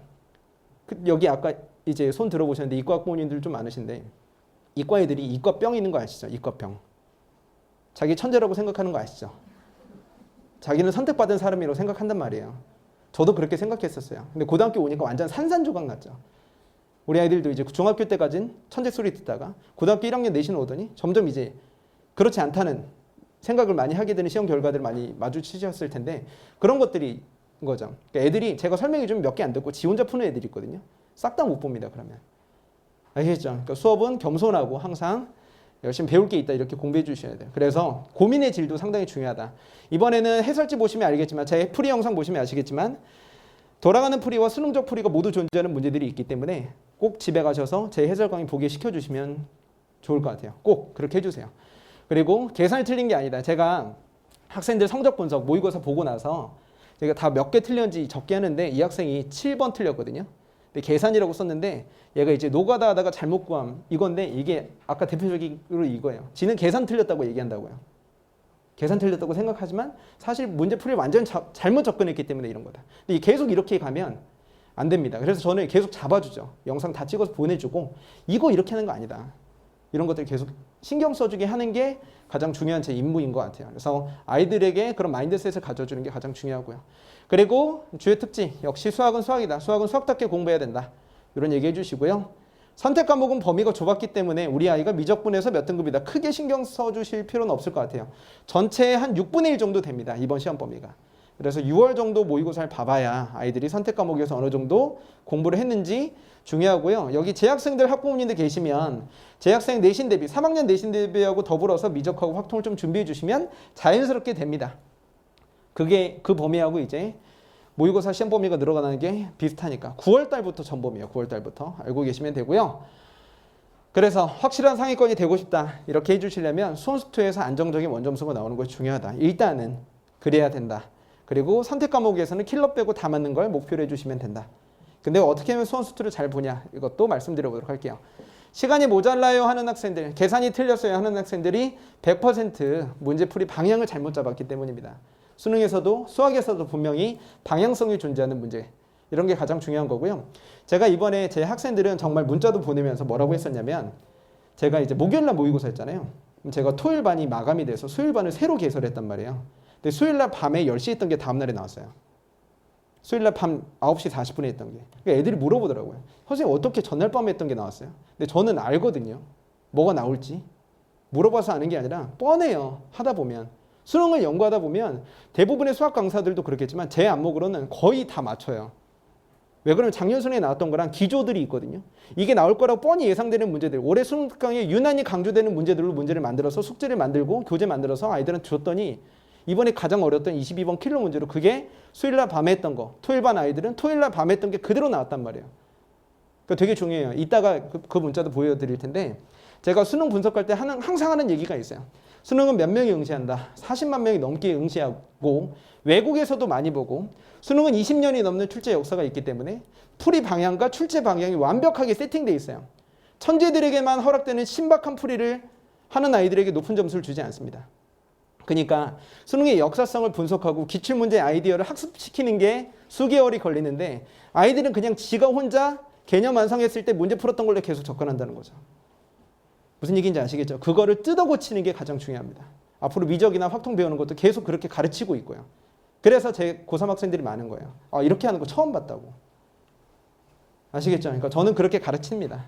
그리고 오답 정리 집에 가서 오답 정리 꼭 시켜주시고요. 그리고 선택 과목은 아까도 말씀드렸듯이 늘어나는 시험 범위에 대해서 계속 이제 내신 대비하면서 자연스럽게 완성이 되고요. 요거 좀 신경 써주세요. 틀린 문제를 오늘 당장 5번 풀어보는 게 아니라 플래너 쓰는 아이들이 있으시죠. 그럼 한 달 후 플래너에 적게 시키세요. 3월 모의고사 복습하기, 중간고사 끝나자마자 4월 모의고사 복습하기 이렇게 써주시면 그때 또 틀리면 내가 복습이 제대로 안 됐구나 이렇게 플래너를 활용할 수 있는 거니까. 무슨 얘기인지 아시겠죠? 오답 정리만 잘해도 3등급도 안 받고 2등급 이상 됩니다. 아시겠죠? 요새 무슨 모의고사 되게 많잖아요. 저도 수업 시간에 아이들한테 항상 얘기하지만 되게 대단한 걸 못해서 대학에 못 가는 게 아닙니다. 마땅히 해야 될 걸 못하기 때문에 대학에 못 가는 거예요. 저는 너무 잘 알아요. 제가 수능 모의고사를 되게 빨리 풀고 분석을 잘하고 이렇게 문제도 잘 풀고 제작하고 적중할 수 있는 이유는 제가 되게 대단한 정보를 알아서 그런 게 아니라고요. 기출문제만 계속 풀기 때문에 이런 겁니다. 아시겠죠? 그래서 우리 아이들 계속 그런 이야기 해주시면 좋고요. 시험 범위는 앞으로 9월 달부터 전범이 되는 내용을 제가 거기 프린트에도 적어놨어요. 아시겠죠? 한번 아이들 보여드리시고요. 제가 적중했던 거, 저번 주 수요일에 수업했던 거 그대로 이번에 10번에 나왔고요. 똑같죠? 도형도. 똑같죠? 그리고 요것도 교점의 개수를 GM이라 할 때, 뭐 교점의 개수 FM이라 할 때 곱해서 연속되는 거. 제 숙제에서 그대로 나왔고요. 이것도 이게 22번. 수요일날 밤에 했던 거, 목요일날 아침에 나온 거 이렇게 똑같이 나왔습니다. 거기 있는 거 캡처해서 드린 거니까요. 보시면 되겠습니다. 그래서 3월 모의고사 직후에 얘가 그랬죠. 저번 주에 77번 문제 복습하라고 했는데 22번 맞았대요. 아무튼 그렇다는 얘기입니다. 수능장에 복습해주고 얘 60점대 했어요. 2학년 때. 3월에 96점 받았어요. 이과였어요. 이과 60점에서 96점. 아시겠죠? 얘가 갑자기 머리가 좋아진 게 아니에요. 시키는 거 엄청나게 열심히 했습니다. 얘가 어떻게 숙제했는지 이따가 나중에 몇 개 더 보여드릴게요. 그러니까 얘가 의대 간다는 얘기 하더라고요. 이제 공부를 열심히 하면 꿈이 생긴다. 점수가 나오면 꿈이 생긴다. 이런 얘기 한번 드리고 싶고요. 그리고 얘는 100점 나옵니다. 심플하죠? 잘 봤습니다. 앞으로 더 잘 배우겠습니다. 이렇게 문자 오더라고요. 100점 받았습니다. 요거는 그냥 한번 보시고요.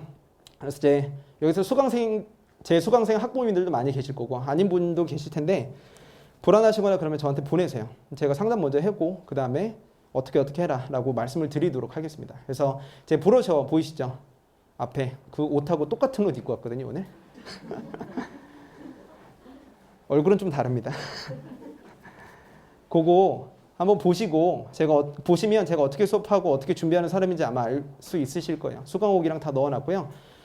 제 수업에 대해서 관심이 있으신 분들은 꼭 저한테 연락해 주시고 그리고 학원으로 문의 주시고 저한테 보내세요. 그러면 제가 책임지고 잘 보내겠습니다. 그래서 어떻게 하고 있는지 한번 말씀드리면 수요일 토요일 반이 있고요. 거기 시간표 나와 있으니까 확인해 주시고요. 제 교재 좋다 뭐 수강 후기랑 이런 거 많습니다.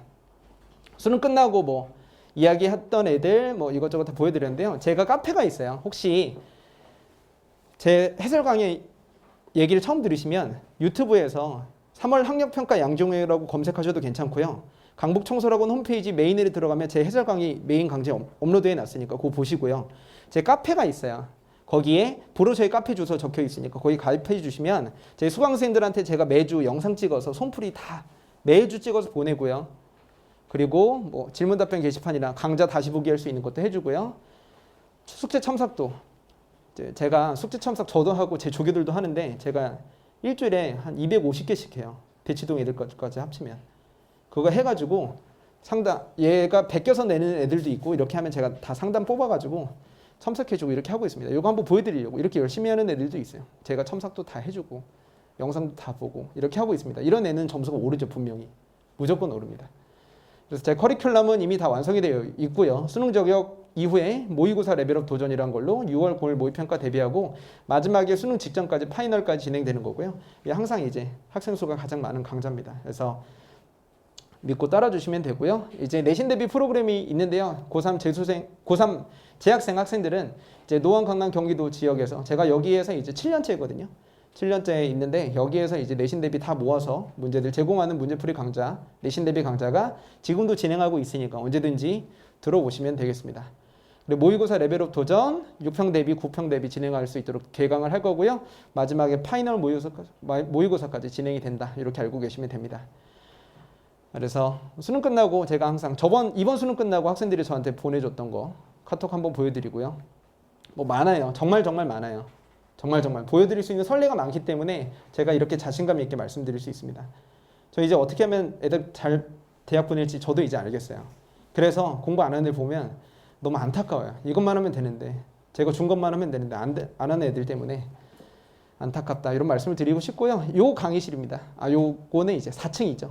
이번 강좌 제 개강했을 때 이렇게 수업하고 있고요. 요게 마감이 돼서 수요일날 또 개강해서 아이들 모집해서 열심히 첨삭시키고 관리하고 있다 이렇게 말씀드릴 수 있습니다. 아무튼 이제 모의고사 끝나서 심란하실 텐데 두 가지만 기억해 주세요. 기출문제 풀이 꼭 진행해 주시고 아이들만 믿지 마세요. 아시겠죠? 그러니까 저하고 상담시켜 주시고 구체적으로 제가 수학 문제 어떻게 풀고 있는지는 제가 첨삭을 통해서 제 학생 관리 다 하고 있거든요. 그래서 혹시나 문의해 주시고 싶으신 내용 있으시면 학원 통해서 연락 주시면 저한테 오거든요. 그럼 제가 다 연락해가지고 이제 상담할 수 있도록 하겠습니다. 자, 제가 준비한 내용은 여기까지 하도록 하고요. 나머지는 우리 20센터장님께서 마저 더 진행을 해주실 겁니다. 감사합니다. 네, 강북청솔 입시센터 센터장 이상훈이고요. 오늘 그 교육청 모의고사 요거 가지고 향후에 학습 어떻게 진행할 수 있는지 얘기를 할 건데 요 일부 내용은 지금 잘 들으셨을 거예요. 각 담당 강사님들하고. 이제 저희가 해볼 거는 수능 많이 변했어요. 수능이 많이 변해서 일단 모의고사 성적표를 이해하시려면 수능 성적표도 이해하실 수가 있어야 돼요. 그리고 학평이 이제 어떤 의미고 요 학평에 나온 자료 가지고 뭘 확인해야 되느냐 요거 말씀드릴 거고 그러면 수능까지 이제 좀 길게 긴 호흡으로 봤을 때 어떻게 계획을 세워서 가는 게 좋겠냐 이렇게 정리를 해 보겠습니다. 자, 요거는 이제 익숙하실 거예요. 수능 2주 전형 30% 이상 올해부터 확대가 됩니다. 주요대는 40% 이상이에요. 네, 그래서 많이 확대가 됐고요. 가장 큰 게 작년하고 달라진 게 선택 과목이 들어왔잖아요. 이것 때문에 이제 채점하는 방식이라든지 표준 점수 내는 방식들이 다 바뀌게 됐어요.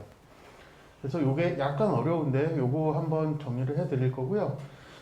그리고 이제 탐구 선택은 마음대로 해도 되는데 인문계열 학생들만 마음대로 해도 괜찮아요. 자연계열 학생들은 과학 2개가 지정이 되기 때문에 자유롭게 선택하면 안 됩니다. 자, 그리고 이제 수능 평가 방법 중에 제2외국어가 이제 절대평가가 됐기 때문에 올해부터는 고민하실 이유가 없어요. 그냥 선택 안 하시면 됩니다. 자, 그 선택 과목 점수 조정 방식인데, 공통 과목하고 선택 과목이 100점 만점에 뭐 75점 내외, 25점 내외 이렇게 해서 출제가 돼요. 지금 이제 평가원에서도 서류를 낼 때마다 뭐 74점이냐, 공통 영역이 74점이냐, 76점이냐 좀 헷갈리고 있기 때문에 정리가 될 것 같고요. 6평 나올 때 정도면. 자, 그리고 이제 선택 과목은 이렇게 3개가 있는 건 수학이 3개가 있어요. 선택 과목이. 국어는 2개만 있는데 이렇게 되면 이 원점수를 그냥 더하게 되면 선택 과목이 쉽고 어렵고에 따라서 유불리가 생기니까 이 점수를 그냥 쓰는 게 아니라 조정 점수를 구해요. 근데 이 조정 점수를 구할 때 어떻게 구하냐면 공통 과목하고 똑같은 74점이면 얘가 74점이면 74점 만점의 조정 원점수를 구하는 거예요. 이렇게 되면 이 표준화 점수는 뭐냐면 내가 맞은 점수에서 평균 점수까지를 빼고 그 다음에 표준 편차로 나눠서 이 작업을 표준화 작업이라고 하는데 74점 만점짜리의 표준 점수 구하고 표준 점수를 구해서 여기 배점 비율 반영한다고 그랬잖아요. 배점 비율이 원래 여기가 74면 여기는 26이니까 이 가중치를 곱해서 표준 점수를 산출하게 돼요. 근데 이때 여기서 조정을 할 때 이 선택 과목의 유불리가 완전히 없어집니다.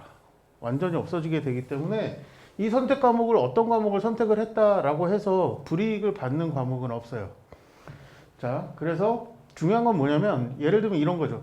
사회 과목에서 경제라든가 그 과학 과목에서 물리라든가 이제 이런 부분들은 응시 인원수가 적어지면 불이익이 있기 때문에 백분위가 상당히 크게 감소를 하기 때문에 불리한데 이 선택 과목은 이 조정 과정이 있기 때문에 이런 현상이 발생하지 않아요. 그래서 내가 선택한 과목에 응시 인원이 크게 없는데 어떡하지? 뭐 이런 걱정은 안 하셔도 됩니다. 자, 그래서 이게 그 복잡하게 이렇게 나와 있는데 이거를 지금 제가 다 설명을 드린 겁니다. 그래서 이 조정하는 목적은 어떤 과목을 선택해도 유불리 없으니까 잘할 수 있는 걸 선택해라 이거예요. 자, 그러니까 점수 차는 뭐에 의해서만 나게 돼 있냐면 이 공통 과목과 선택 과목을 합쳤을 때 원점수가 높으면 높은 점수가 나오게 돼요. 그래서 걱정을 안 하셔도 됩니다. 자, 그리고 수능 예시문항이 이게 작년에 발표가 됐던 거예요. 근데 이걸 보면 뭐를 아실 수 있냐면 평가원이 어떻게 출제를 하려고 노력하는구나를 볼 수가 있어서 좀 소개를 해드려요. 이게 이제 공통 과목에서 수학 1에 해당하는 부분입니다. 이렇게 3가지 영역이 있어요. 3가지 영역이 있고 이게 수학 2에 해당하는 영역이에요. 요거 2개가 공통 과목인데 배점 맞게 나눠놓은 거 볼까요? 12점, 10점, 15점. 문항수 나온 거 4개, 3개, 4개. 어디에도 치우치게 공부하면 불이익이 가도록 출제를 하고 있는 거예요. 그래서 어떤 영역이든 치우치지 말게 공부를 해라 라고 하고 있는 거고요. 마찬가지입니다. 여기는 공부를 좀 덜 해도 되나요? 그게 아니고요. 이 수학2 자체가 여기가 20% 정도밖에 안 돼요. 40, 40 이 정도의 비율이기 때문에 공부에 필요한 양에 따라서 그 비율에 따라서 정확한 양을 출제를 하고 있다. 이렇게 보시면 되겠습니다. 자, 선택 과목인데요. 선택 과목도 마찬가지예요. 각각의 선택 과목에 3개의 그 세부 단원이 있는데 세부 단원에서 출제하는 거를 뭐 출제가 안 되는 영역이라든지 특별히 많이 출제를 한다든지 이런 거 없이 고르게 펼쳐놓고 있는 거를 보실 수가 있습니다. 이게 이제 수능 예시 문항에서 이렇게 나왔었고, 자, 이제 이거는 뭐냐면 아까 제가 그 조정원 점수를 구해서 표준 점수 구하는 과정을 설명드렸잖아요. 이렇게 하게 되면 작년에 수학 가형하고 나형이었잖아요. 요거 점수를 가지고 이 학생들의 표준 편차와 평균이 올해 재현된다라고 가정했을 때 그때 표준 점수가 이렇게 환산이 된다라는 거예요. 근데 여기 보면 여기 만점이에요. 만점인데 129점이죠. 98점 됐잖아요. 자, 그럼 여기 밑에 거는 공통 영역이고 여기는 선택인데 128점부터 128점 돼 있는데 이게 왜 그러냐면 98점인데 공통에서 틀렸냐 선택에서 틀렸냐 그 차이가 발생할지를 보는 거예요. 예, 차이가 없게 저렇게 나왔고요. 96점도 127, 127 이렇게 나왔으니까 요 안에는 아마 공통 과목에서 많이 맞았던 선택 과목에서 많이 맞았던 이건 중요하지 않고 원점수에 따라서 비례해서 올라가는구나. 근데 문제가 하나 발생했어요. 자, 100점에서 98점 떨어질 때 표준 점수가 1점밖에 안 떨어졌죠. 여기는 원점수는 2점 떨어졌는데 이건 괜찮아요. 왜냐하면 99점이라는 점수가 없어요. 수학은 1점짜리가 없기 때문에. 자, 근데 98점에서 96점이 떨어지면 2점 차이가 났잖아요. 원점수가. 근데 어떻게 되냐면 여기 1점밖에 안 떨어졌어요. 그럼 동점이 발생한다라는 거죠. 어느 구간인가에는. 근데 이게 어쩌다 발생하면 괜찮은데 지금 쭉 보시면 여기는 정상적으로 떨어진 거예요. 96에서 94 떨어질 때는 2점이 떨어졌잖아요.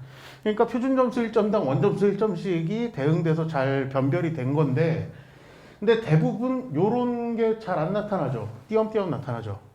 그리고 거의 대부분 1점씩밖에 안 떨어져요. 원점수는 2점씩 떨어지는데 자, 이렇게 되면 이 현상은 기본적으로 왜 일어나냐면 이 수학능력 시험의 수학 영역의 체계는 작년에 수학 나형이 26만 명 정도를 변별하는 시험이었어요.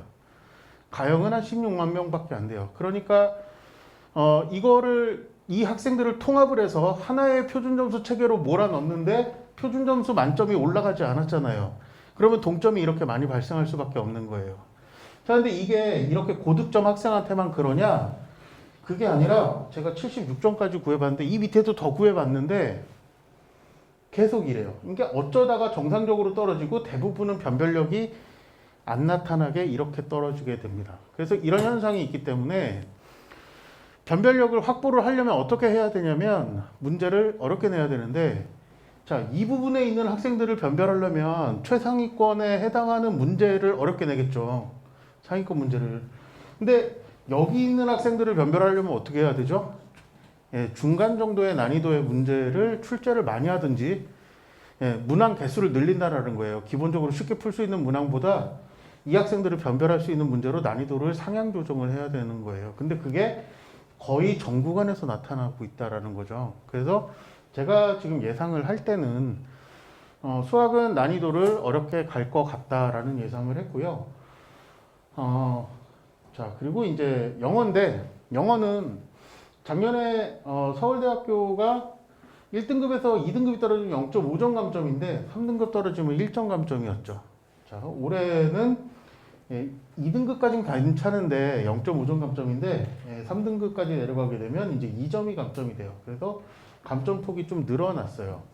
물론 영어 말고 다른 영역에 비해서 영어가 굉장히 변별력이 커졌어요. 이렇게 된 거는 아닌데 그래도 이제 2등급까지는 괜찮은데 3등급부터는 좀 어려워졌구나. 이런 변동이 있고 또 하나는 고려대인데 여기는 정말 좀 심각해졌습니다. 2등급이 1점 차이였는데 이제 2등급이면 상당히 점수가 크게 감점이 되기 때문에 3등급이면 그냥 오지 말라는 얘기예요. 예, 한 문제가 넘어요. 다른 영역에.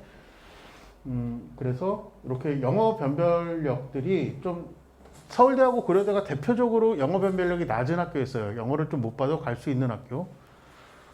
그랬는데 이제 그런 만만한 학교들이 없어졌다. 이제 이런 게 22학년도 정시가 좀 바뀌는 모습이에요.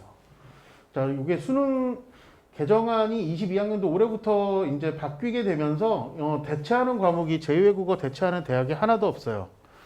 정시에서는 하나도 없기 때문에 그 탐구 100분위가 내가 선택한 과목이 좀 크게 잘못 나올 경우를 대비해서 이렇게 대비를 할 수가 없다. 이제 그렇고요. 그리고 이제 서울대는 계속해서 그 가산점을 반영을 하기 때문에 제2외국어가 없으면 아예 응시조차 안 되니까 있어야 됩니다. 있어야 되고, 그래서 제2외국어 필요한 학생들은 서울대에 지원해야 되는 학생들 정도에 하나지 않을까라고 생각을 합니다.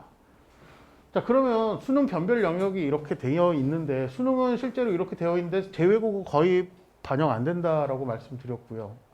탐구 영역은 국어, 수학, 영어에 비해서 물론 중요하게 일부 자연계 같은 경우는 탐구 영역의 반영 비율이 수학하고 거의 비슷하게 가는 학교들도 있어요.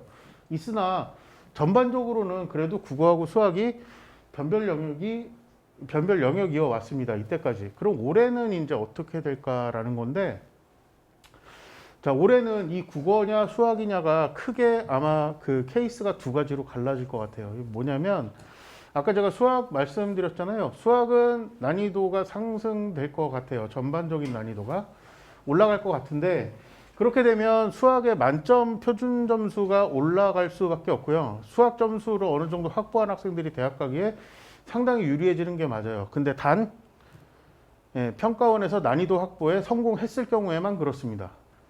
그걸 실패하게 되면 어떻게 되냐면, 아까 수학 점수 차이 별로 없어지는 거 보셨잖아요. 그렇게 되고 국어가 어렵게 나오게 되면 불과 몇 년 전에 있었던 일이에요. 수학이 굉장히 표준 점수가 낮고 국어가 굉장히 어렵게 나와서 국어 잘 본 학생들이 대학 가기가 굉장히 쉬웠던 애가 있었어요. 그러니까 그런 모양 둘 중에 하나가 나올 확률이 상당히 높습니다. 아마도 평가원에서는 수학 변별력을 잡으려고 하지 않을까. 제가 공식적으로 확인을 해드릴 수는 없으나 평가원 출제위원님들이 이거 인지하고 계시고 이 문제를 인지하고 계시기 때문에 대책을 좀 세우시지 않을까라는 생각을 합니다. 자, 그리고 이제 3월 학평 가지고 그럼 우리 뭘 확인을 해야 되느냐, 이거 좀 볼게요. 자, 이거 다 아시는 내용이고 굉장히 많이 들어서 이제 3월 학평이 수능 성적하고 바로 연관이 되지 않는다, 너무 잘 알고 계실 거예요. 심지어는 저희가 매년 조사하는 것 중에 이런 게 있어요. 어떤 학생의 6평 성적, 9평 성적, 수능 성적이 서로 연관관계가 있는가를 본 적이 있어요. 네, 아무 연관관계가 없어요. 그게 만약에 연관관계가 있으면 매번 설명회 때마다 설명을 해드릴 겁니다. 그죠? 근데 어떤 분도 그걸 찾지 못하신 것 같아요. 저도 찾지 못했고요. 그러면 심지어 3월 학평이라는 모의고사는 그 6평, 9평, 그리고 수능을 출제하는 기관은 평가원이라는 기관인데, 이 학력평가는 교육청에서 출제를 하죠. 출제 기관도 달라요. 다만 뭐냐면 학생들을 위해서 학력평가를 겸하면서 수능에 어느 정도 대비가 돼 있는지도 확인하라는 차원에서 문제 시스템이나 문제 출제하는 배점이라든지 이런 거를 수능하고 유사하게 출제를 해 주실 뿐인 거죠. 자, 그래서 이 3월 학평의 의미라든가 한계라든가 이런 거는 분명히 존재하는데, 근데 결과적으로 이거를 다 알고 있으면서도 학생들이 저한테 와서도 마찬가지고 어머님들이 저한테 와서도 3월 학평에 대해서 가장 많이 물어보시는 거는 이거예요. 이 성적으로 어느 대학을 갈 수 있겠습니까? 라든가 얼마나 올려야 돼요? 이런 거를 물어봐요. 그러니까 얼마나 올려야 돼요도 3월 학평 기준으로 생각을 하시면 안 돼요. 그래서 그러면 3월 학평은 뭘 봐야 되냐면 이거잖아요. 출제 범위 중에 3월 학평에 나온 출제 범위 중에 내가 맞은 게 뭐냐가 중요한 게 아니라 내가 틀린 게 뭐냐를 찾는 시험이에요. 누구죠? 네. 어디서 내가 틀렸느냐 이걸 체크하는 시험이 3월 학평이다라는 거고요. 일단 그 5등급 정도까지 이게 저희 이투스에서 그 점수가 집계가 된 학생들의 통계인데, 지금 국어에서 화작과 언매를 선택한 학생들의 비율이 1등급에 화작은 36%가 있고 언매는 64% 정도가 들어있더라 라는 얘기예요. 이렇게 비교해서 보시면 되겠죠. 1등급에 100이면 요거 두 개 더해서 100인데 화작 아니면 언매 선택했잖아요. 자, 언어와 매체 선택한 학생의 1등급 비중이 높았다. 그리고 밑에 가면 이제 비슷해졌고요. 점점 내려가니까 이제 한 4등급 정도 되고 5등급 정도 되니까 이제 화작 선택한 비중이 좀 높았다. 요거는 좀 작년부터 예견이 됐었어요.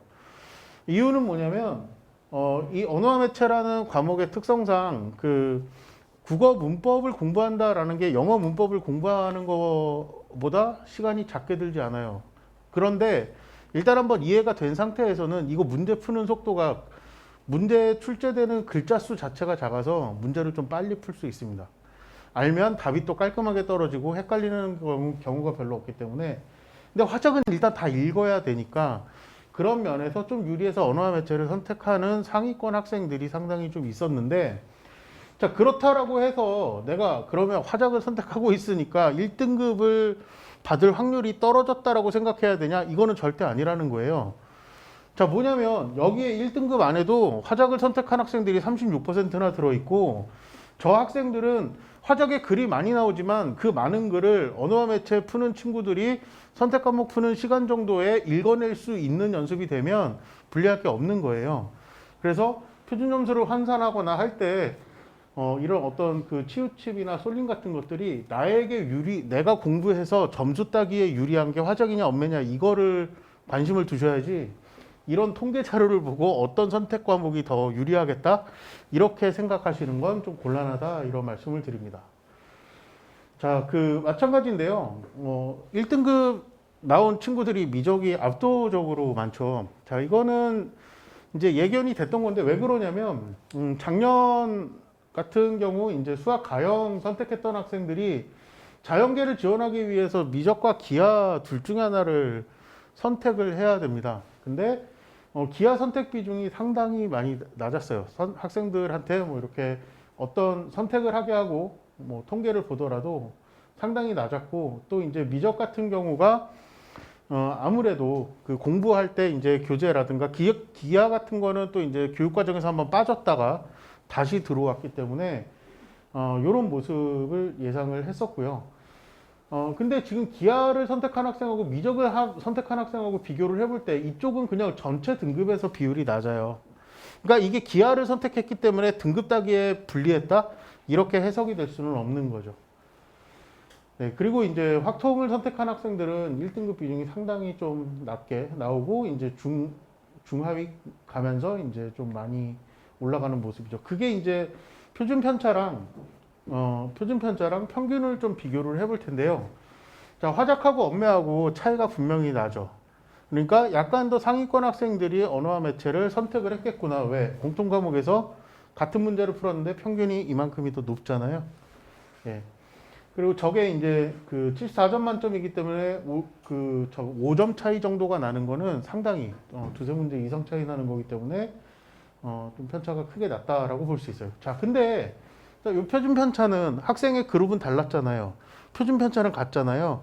점수 차이가 난 부분은 같았다라는 얘기예요.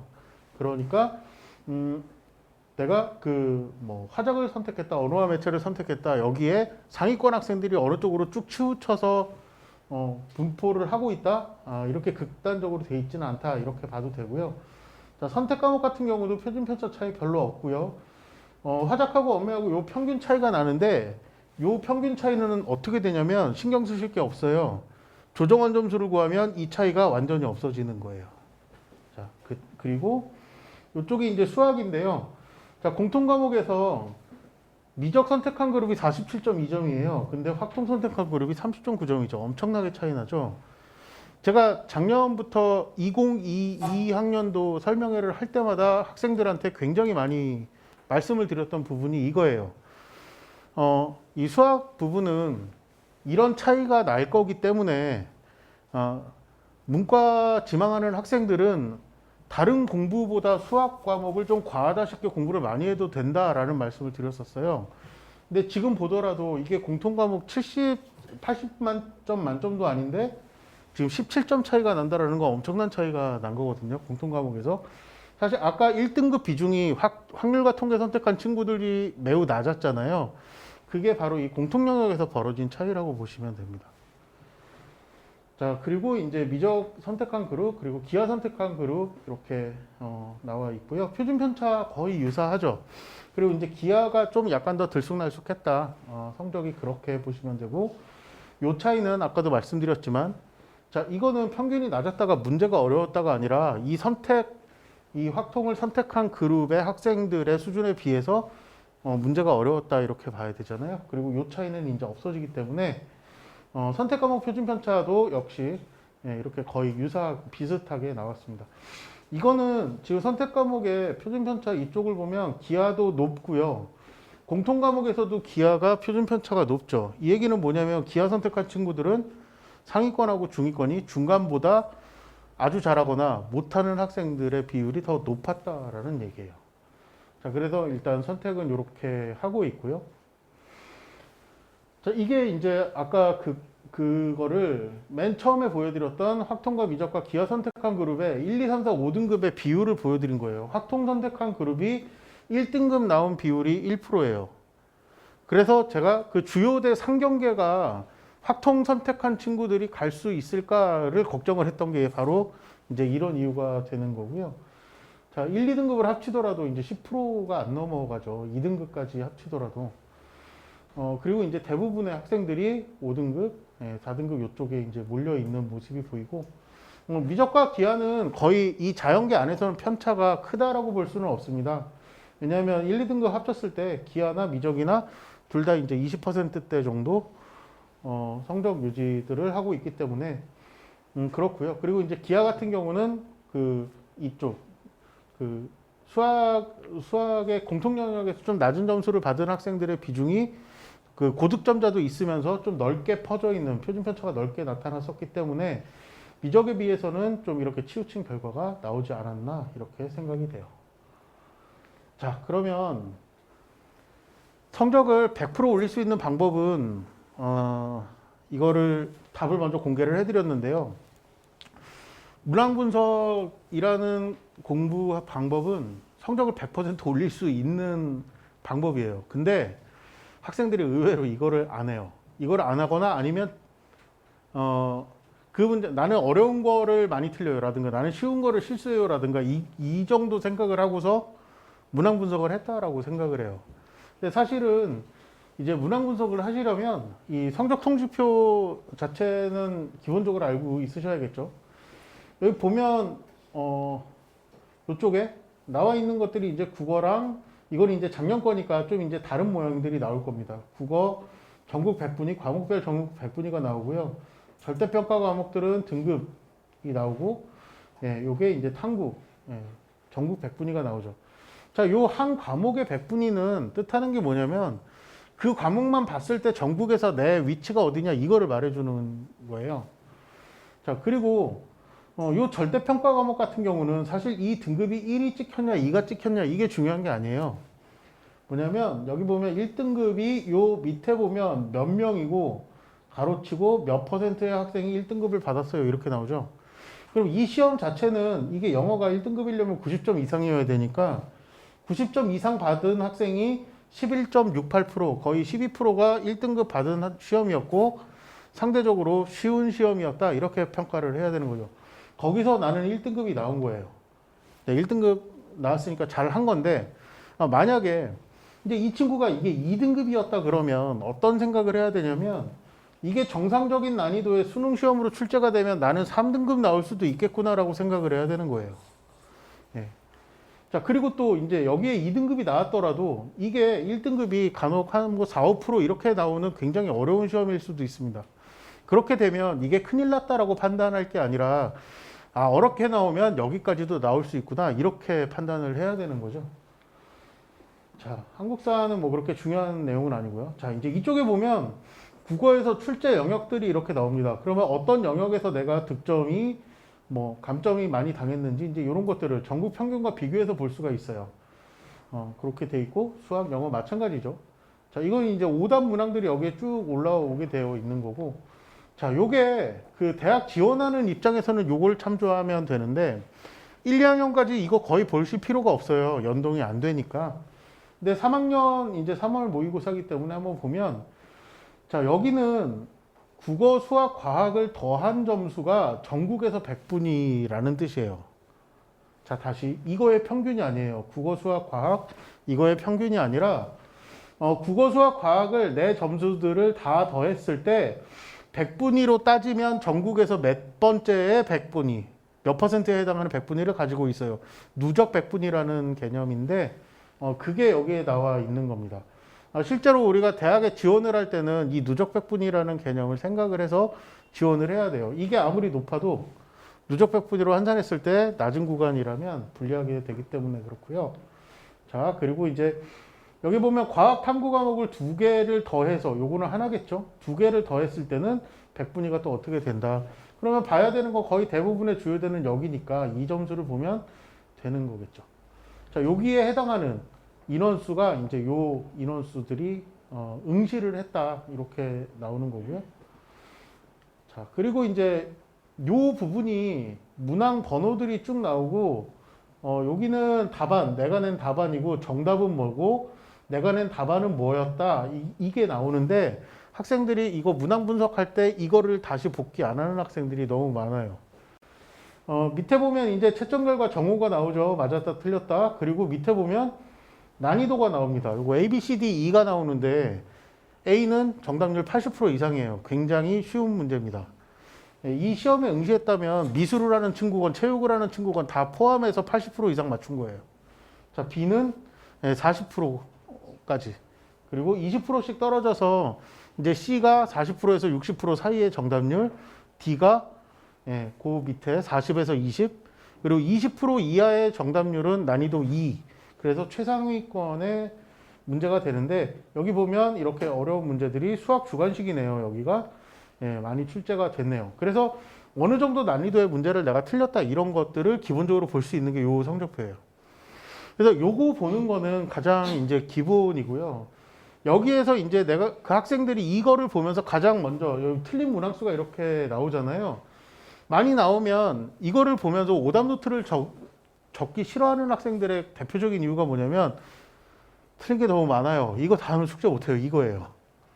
근데 그럴 게 아니라 내가 이 정오표를 보면서 빨간불이 먼저 들어와야 되는 건 난이도가 쉬운데 틀린 거예요. 우선순위가 생겨야 돼요. 내가 다음 모의고사를 볼 때까지는 무슨 문제를 해결하겠다. 이게 나와야지 되는 거죠. 자, 한번 볼게요. 근데 이게 올해 시험 본 거예요. 화작을 선택한 학생의 국어 영역인데 31번하고 33번은 요게 정답이에요. 선지 4번. 그리고 요거는 선지 1번이 정답인데 선택한 비율이 32%, 33%니까 정답률이 거의 비슷하죠. 어려웠던 축에 들어가는 문제였어요. 국어에서는. 거의 비슷한데 31번 틀린 학생하고 33번 틀린 학생의 문제가 같을까? 같은 문제를 갖고 있을까? 아니라는 거죠. 자, 왜 그러냐면 이 31번 문제 같은 경우는 문제 자체의 난이도가 높아서 이 정답을 못 골랐을 확률도 있지만 여기에 굉장히 매력적인 오답이 있죠. 예, 2개 놓고 선택을 할 때 논리적인 판단을 못해서 틀렸다라는 얘기예요. 이 문제는. 자, 근데 얘는 그런 게 없죠. 알면 맞추고 모르면 틀렸다라는 얘기인데 그러면 이 문제의 난이도가 내가 이해하고 있는 개념을 사용해서 이 문제를 풀어내지 못했다라는 거예요. 이 두 학생은 다른 공부를 해야 이 문제를 해결할 수 있어요. 그러니까 이런 것들을 좀 자세하게 들여다보면 이게 모의고사 문항 분석을 하는 건데 모의고사 시험을 보고 나서 그 틀린 문제를 다시 보는 거가 상당히 그게 쉽지가 않아요. 말처럼. 그래서 반드시 한번 요번에 시험부터는 한번 해보셨으면 좋겠습니다.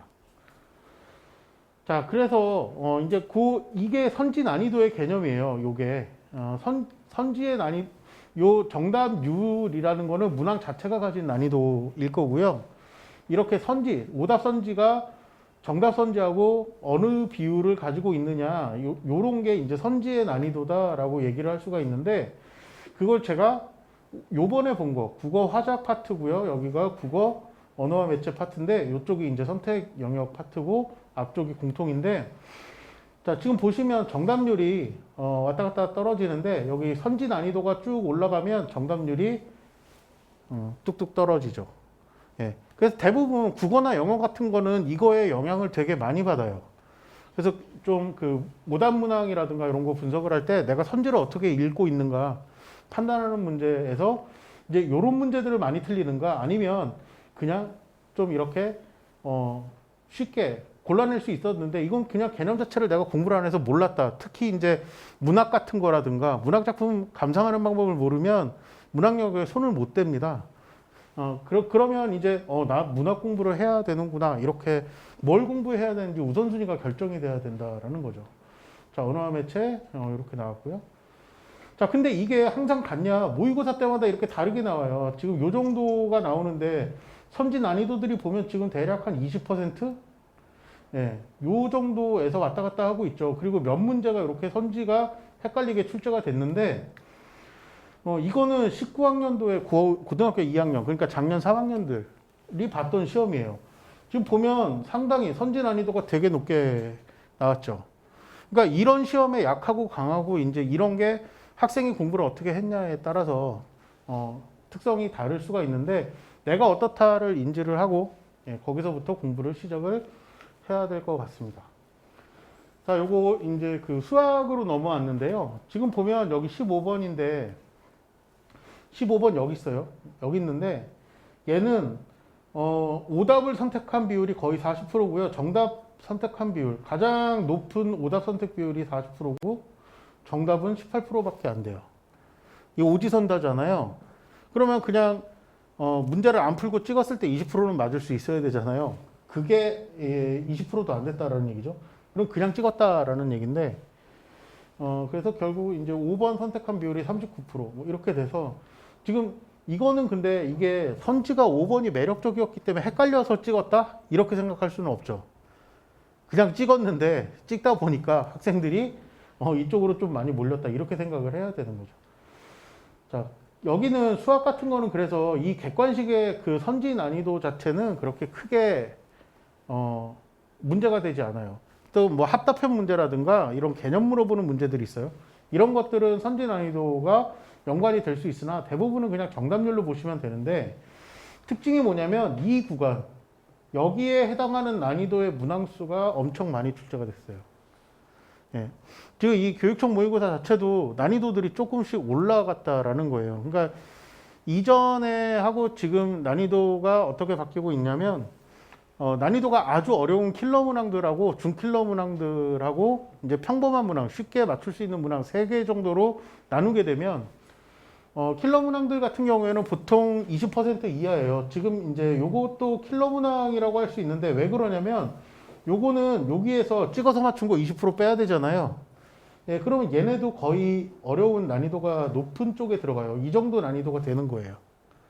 예, 그렇게 봐야 되는데 근데 그런 문항들이 있는가 하면 이제 중간급의 이런 문제들이 있는데 이 문제들의 비율이 상당히 많이 늘어나고 있어요. 이게 수능에서도 그랬고요. 모평에서도 그랬고 지금 학력평가도 이런 식으로 하지 않으면 이런 식으로 출제하지 않으면 이 많은 학생들을 이렇게 성적 분별해내기가 상당히 어렵기 때문에 물론 학력평가는 성적을 변별하기 위한 시험은 아니에요. 학생들이 지금 교육과정에서 이거를 이해하고 있느냐 어떤 부분을 뭐 학업 결손이 된 게 있느냐 이거를 확인하기 위한 시험인데 출제가 좀 그런 것들을 감안해서 이루어지지 않았나 라는 생각이 들어요. 자, 미적인데요. 여기도 이제 이게 정답률들이에요. 정답률에 보면 50% 내외에 해당하는 난이도 중에 해당하는 문항들이 상당히 많이 늘어났어요. 사실 이제 이게 어떤 모양이었냐면 쉽게 맞추는 문제들이 여기에 계속 이렇게 되다가 갑자기 여기서 이렇게 샤프하게 뚝 떨어져요. 정답률이. 이런 모양이었는데 이렇게 중간에 해당하는 난이도가 이렇게 쭉 많이 들어왔잖아요. 아까 제가 그 수능 예시 문항 보여드리면서 말씀드렸던 게 있어요. 각 영역에서 출제 안 되는 영역이 없게 고르게 내려고 노력했다라고 말씀드렸잖아요. 각 영역에서 그렇게 출제를 하면서 난이도를 이렇게 중간 난이도들을 많이 깔게 되면 어떤 하나의 영역을 지나치게 뭐 이렇게 공부하고 이제 이런 것보다는 기본적인 레벨을 맞춰가면서 다른 영역들하고 밸런스를 맞춰가면서 수학 공부를 심화시키는 것이 가장 유리한 전략이 된다라는 겁니다. 자, 그리고 이제 여기는 주관식 부분이고요. 여기도 이제 주관식 부분이고요. 예, 요거는 이제 기하 영역인데요. 지금 뭐 여기 공통이니까 당연히 똑같겠죠. 똑같은데 여기 여기 부분도 보면 거의 유사하게 나오고 있죠. 난이도를 좀 잘 조절하신 편인 것 같습니다. 그래서 요거는 이제 그 수학 가형 있었을 때 가형의 모습인데요. 거의 유사한 흐름을 보이고 있는 걸 보실 수가 있고요. 영어인데요. 영어 같은 거는 이렇게 선지 난이도가 높은 문항들이 영어에서 일단 정답률이 높다, 그 오답률이 높다, 킬러 문제였다라고 하는 것들은 대부분 선지 난이도들이 굉장히 높습니다. 그래서 지금 보시면 여기 이렇게 그 이쪽이 좀 정답률이 낮은데 보시면 다 이렇게 40% 이상 그리고 이렇게 튀는 문제들이 나오죠. 자, 이거 듣기인데요. 발음이라든가 이런 게 듣기가 상당히 좀 힘들었던 문제가 출제가 돼서 학생들의 반응에도 듣기 좀 너무 어려웠던 거 아니냐? 이런 반응들이 많이 나왔고, 솔직히 너무 어려웠다, 듣기. 뭐 이런 반응들이 많이 나왔고요. 자, 근데 대부분 보면 요런 특정한 문제들을 빼고는 선지 난이도가 그렇게 높은 게 출제가 되지는 않았어요. 그리고 이제 어휘가 일부 좀 어려운 문항들이 출제가 됐었던 게 요번에 영어가 아니었나 그런 생각이 듭니다. 자, 요렇게 여기가 한 40% 라인인데요. 선지 난이도들이 요거 이상 되는 것들이 거의 가장 어려웠던 문제들이 분포하고 있는 것들을 볼 수가 있습니다. 자, 그러면 이거는 이제 문항의 숫자로 나오는 이 문항이 얼마나 어려웠냐, 어떤 특성으로 어려웠냐, 이걸 본 거잖아요.